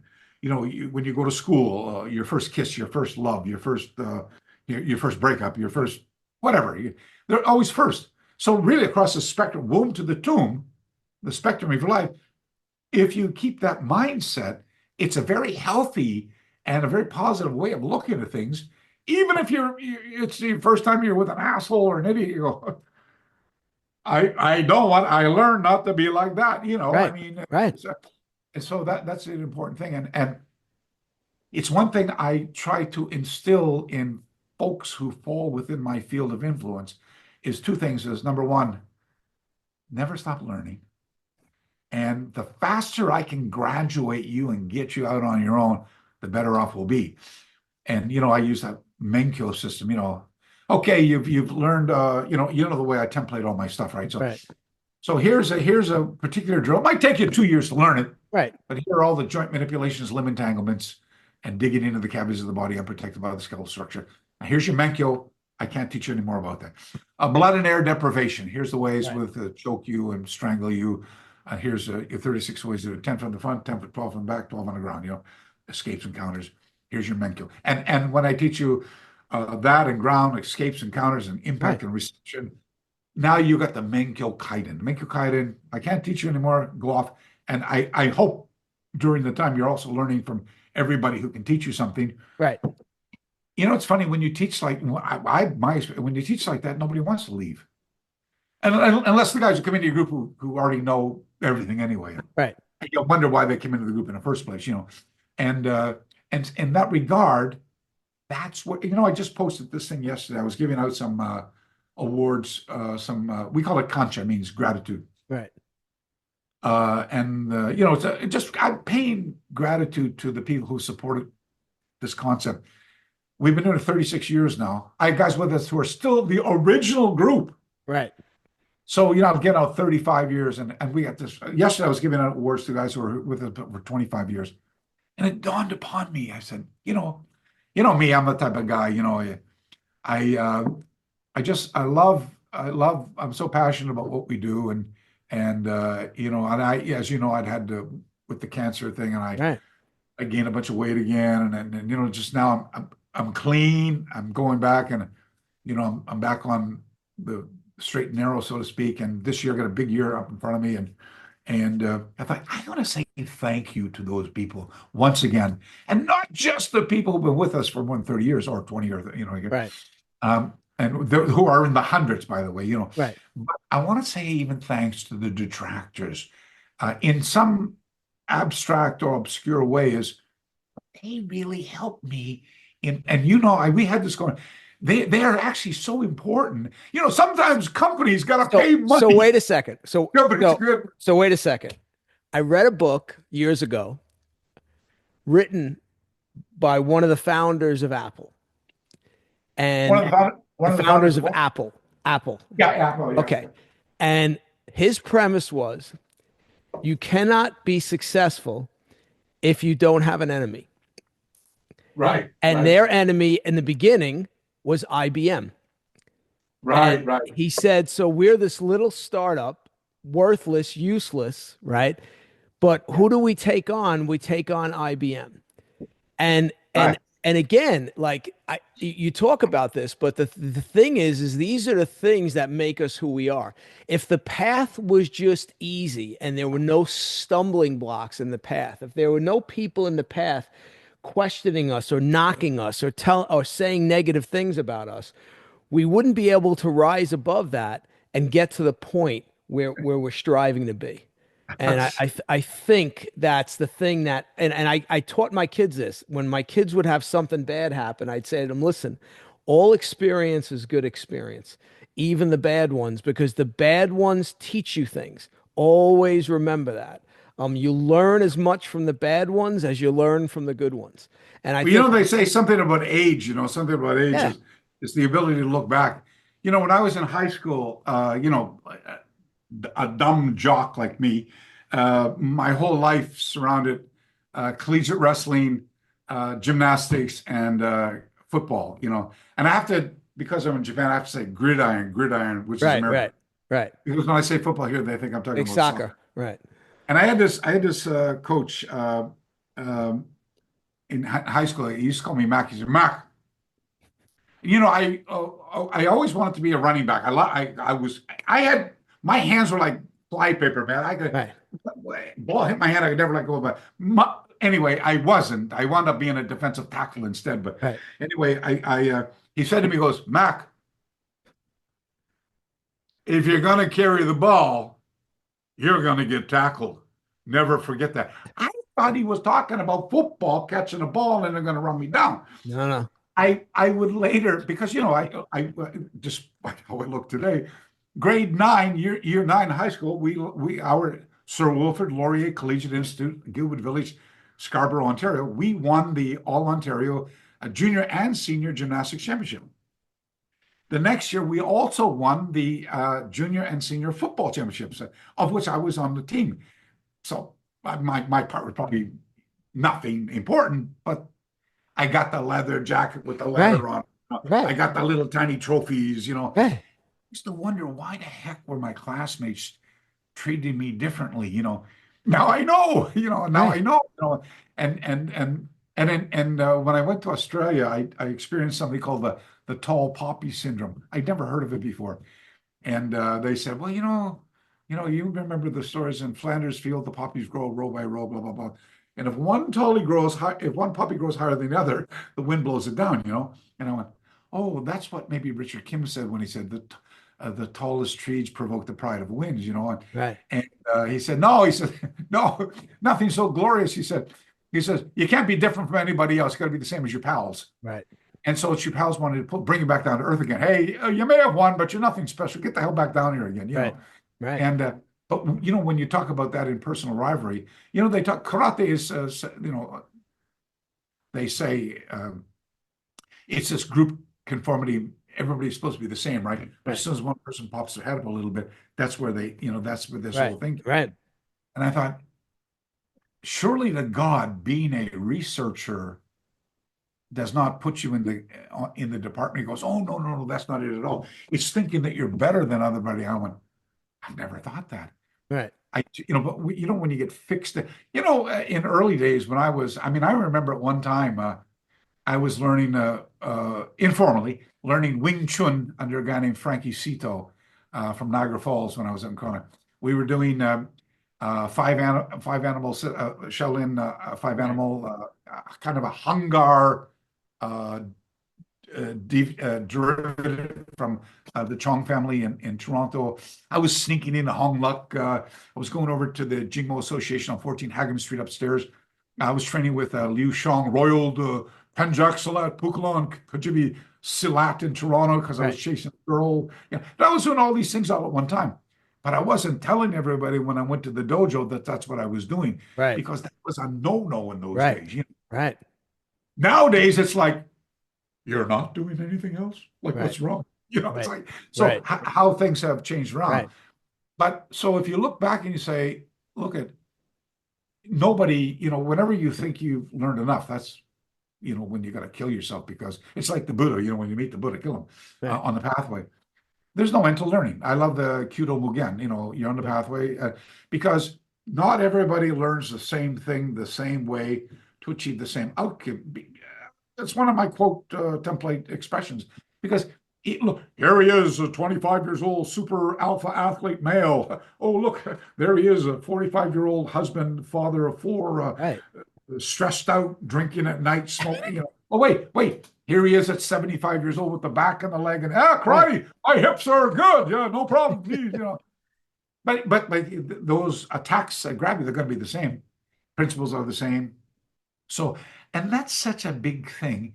And I think, I'm not suggesting that everybody leave their styles to do it. I'm just saying that, and I look at, I wouldn't live here in the island birthplace of the art that brings us together if I didn't have enormous respect for not just the culture, the people, and everything about this place. But when everybody says, we're going back, why the old style? I think it's not so much the old style as it is the old mentality, is train hard, Right. remember the value of humility. Somebody's got to get on a platform. Somebody's got to get up on a soapbox to say that there is something else. It's not just Right. this. Right. If you're going to be targeted for that, keep it on that, for God's sakes. Right. Let's not go down the ad hominem trail of personal attacks and make it. Let's stick to, hey, he doesn't think the same way we do. And so therefore, I don't like him, or we don't like him, or my teacher said la la la la la la la, or whatever. And that way you can compartmentalize it and say, well, let's get outside the ego-related part. Let's look at why is he doesn't like him because, well, what he's talking about is principles. He's talking about mechanics. He's talking about use of force, momentum, levers, the screw, the pulley, the wedge. These are fixed phenomenon, and they do make sense. And if I grab a wrist in one hand and wrap my arm around to try to push it down, that's a category 1 lever. But mainly the other guy with the free hand might be stabbing you in the back. You got to deal with that, Right. So let's look at it, break it down, and then and you know what happens when you do that? Right. You move forward, and other people go, I get that. Yeah, I get that. And so where's that? That's why I was thanking all these people who stayed with us for 35 years, 30, 25, 10, and I thought it's better to stick with those and surround yourself with those who are helping to support the delivery of this message. Those guys are they're not my students as such. They're from every style in the, Right. Ikaru, Shirawato, Goju, Kyokushin.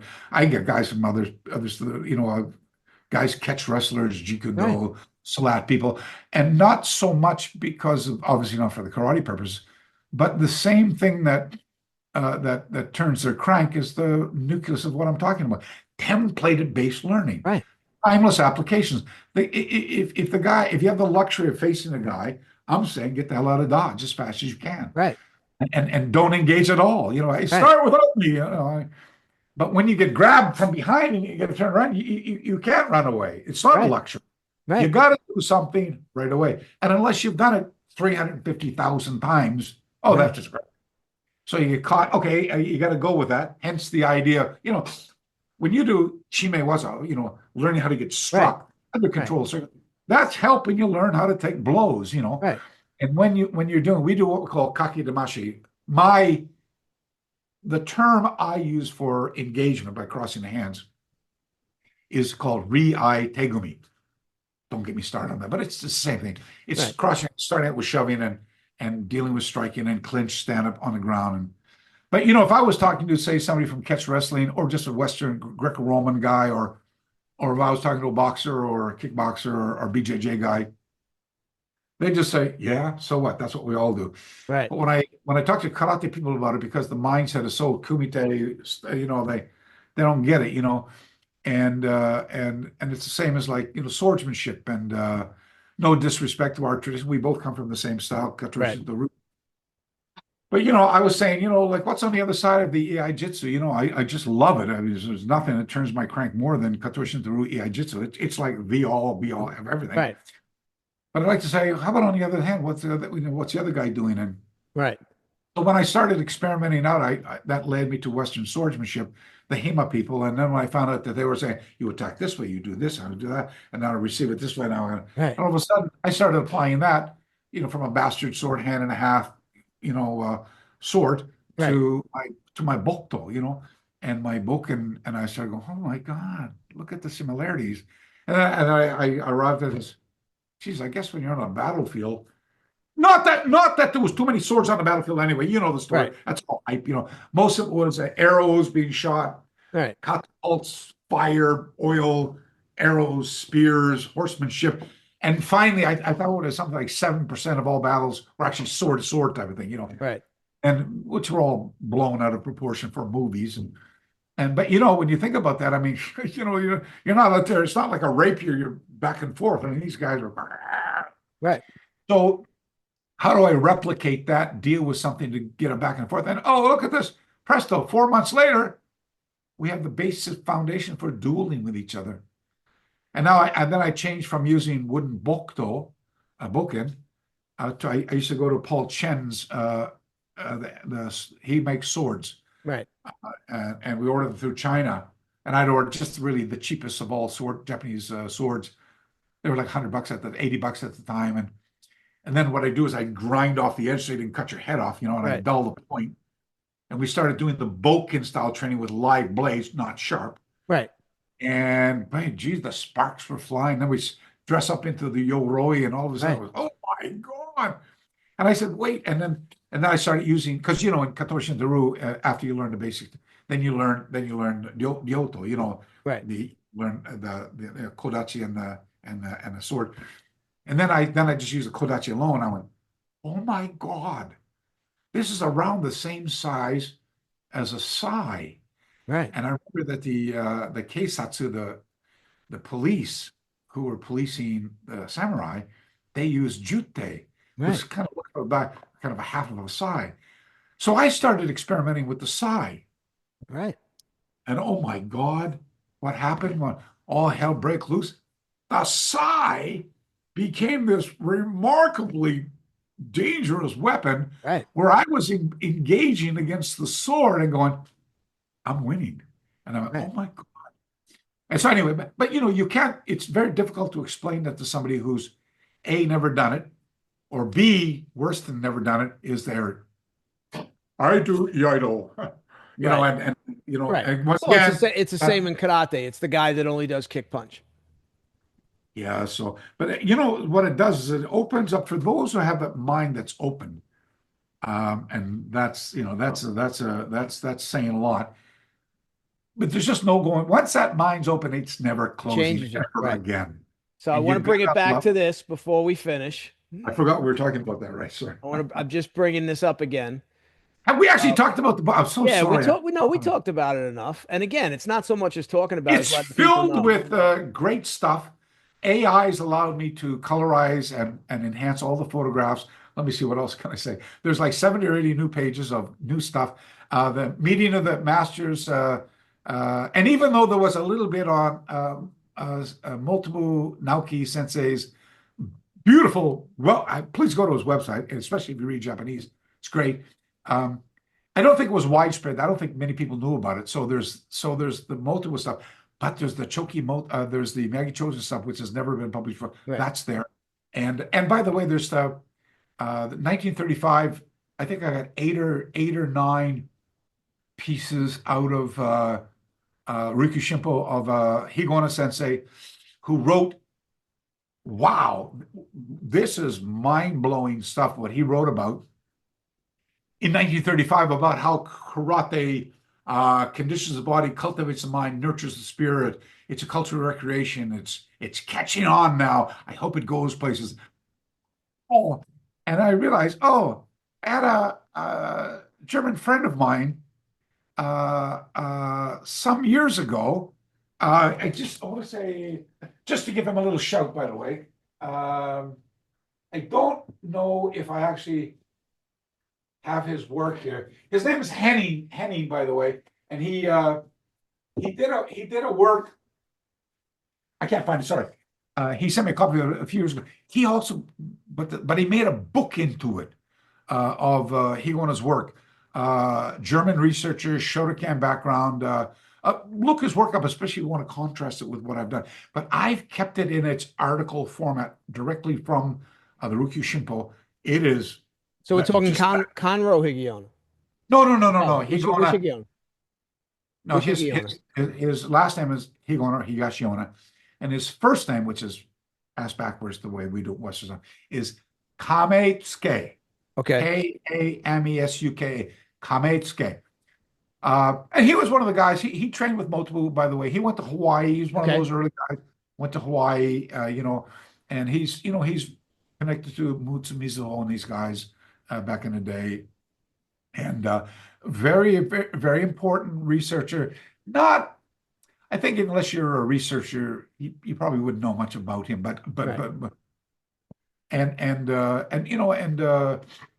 he's like, you talked about Itoman and some Right. of the work Mario's done in the past. I Right. mean, I don't know. I outside of guys like Heiko Bittman, myself, Joe Swift, Mario McKenna, of course, Andy Kowalska, and Motobu Choki. I don't know of many other people who are really. I mean, I'm sure there probably are. I Right. myself just don't know them, but I like to think that I try to keep on top of this. As a running a group of like-minded people Right. who are dedicated to doing this type of stuff. And there's just not a lot of people who are delving into the historical ambiguities that guys like you and I are really interested in. Onko Chishin, study the past, Right. better Right. understand the present, everything. It's a very worthwhile study. Uh, but like I say, I know there's a few from what I see on social media. I mean, all you got to do is so. This is a forward letter written for me by one of the Okinawan guys here for the book. Right. And like for example, all you got to do is you just take a page, you take a photograph of like this, photograph, and then you open up. Well, I mean, gosh, even Google Translate or Translate. Right. ChatGPT, and just Right. put it in there and say translate it into English.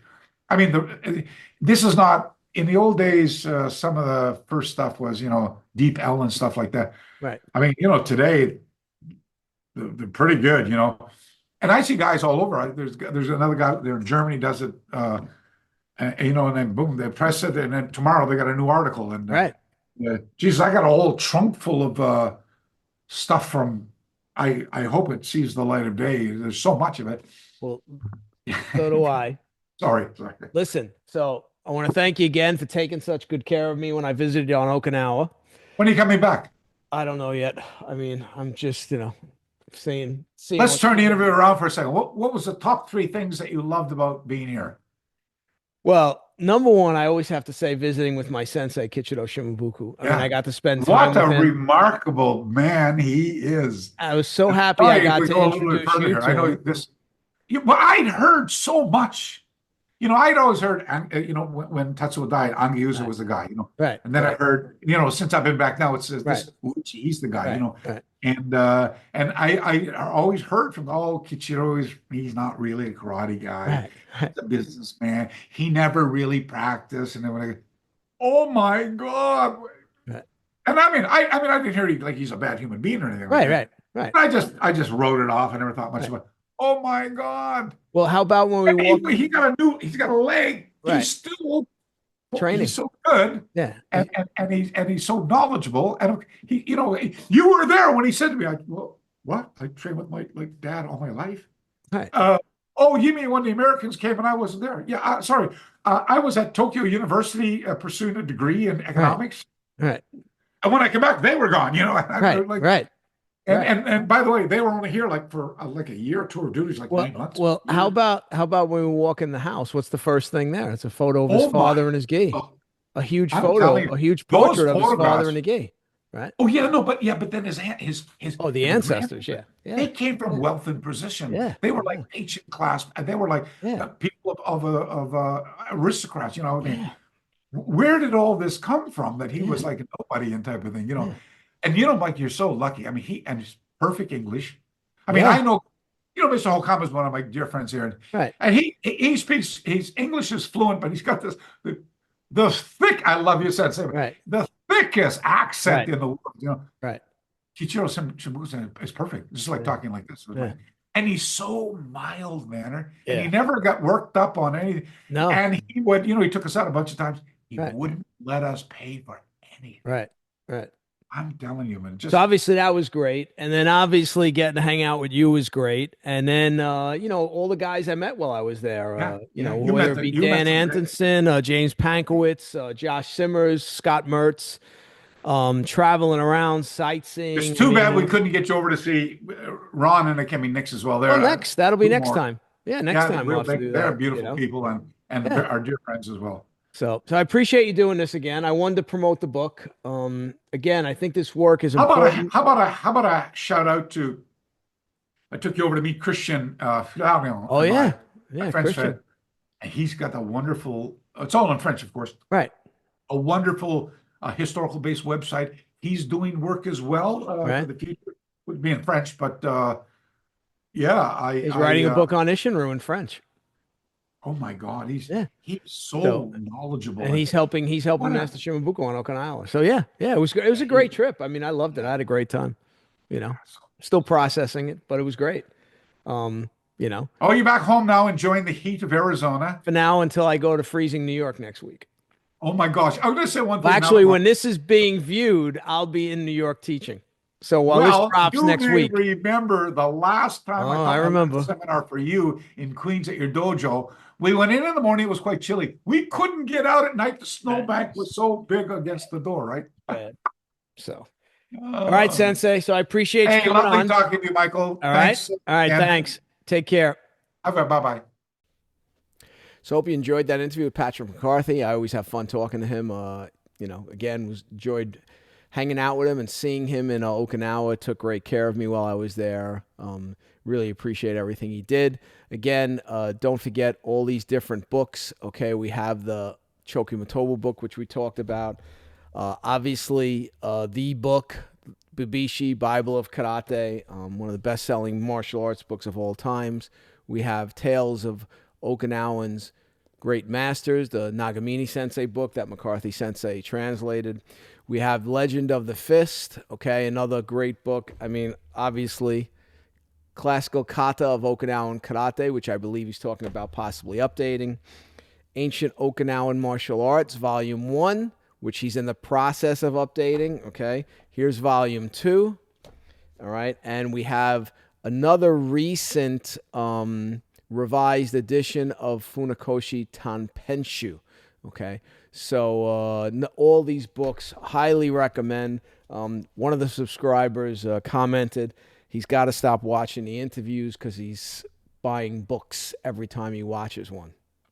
My response was, money well spent, all right? We're living in a golden age of karate research, and I think it's great for all of us. When I started, the books were very limited, and a lot of the historical information on karate was really not correct. So we're lucky now. We have guys doing real research, and McCarthy Sensei has led the way with that. All right. So please, as always, click that like, share, and subscribe button. Consider becoming a member, and I'll see you in the next podcast. Thanks. Take care.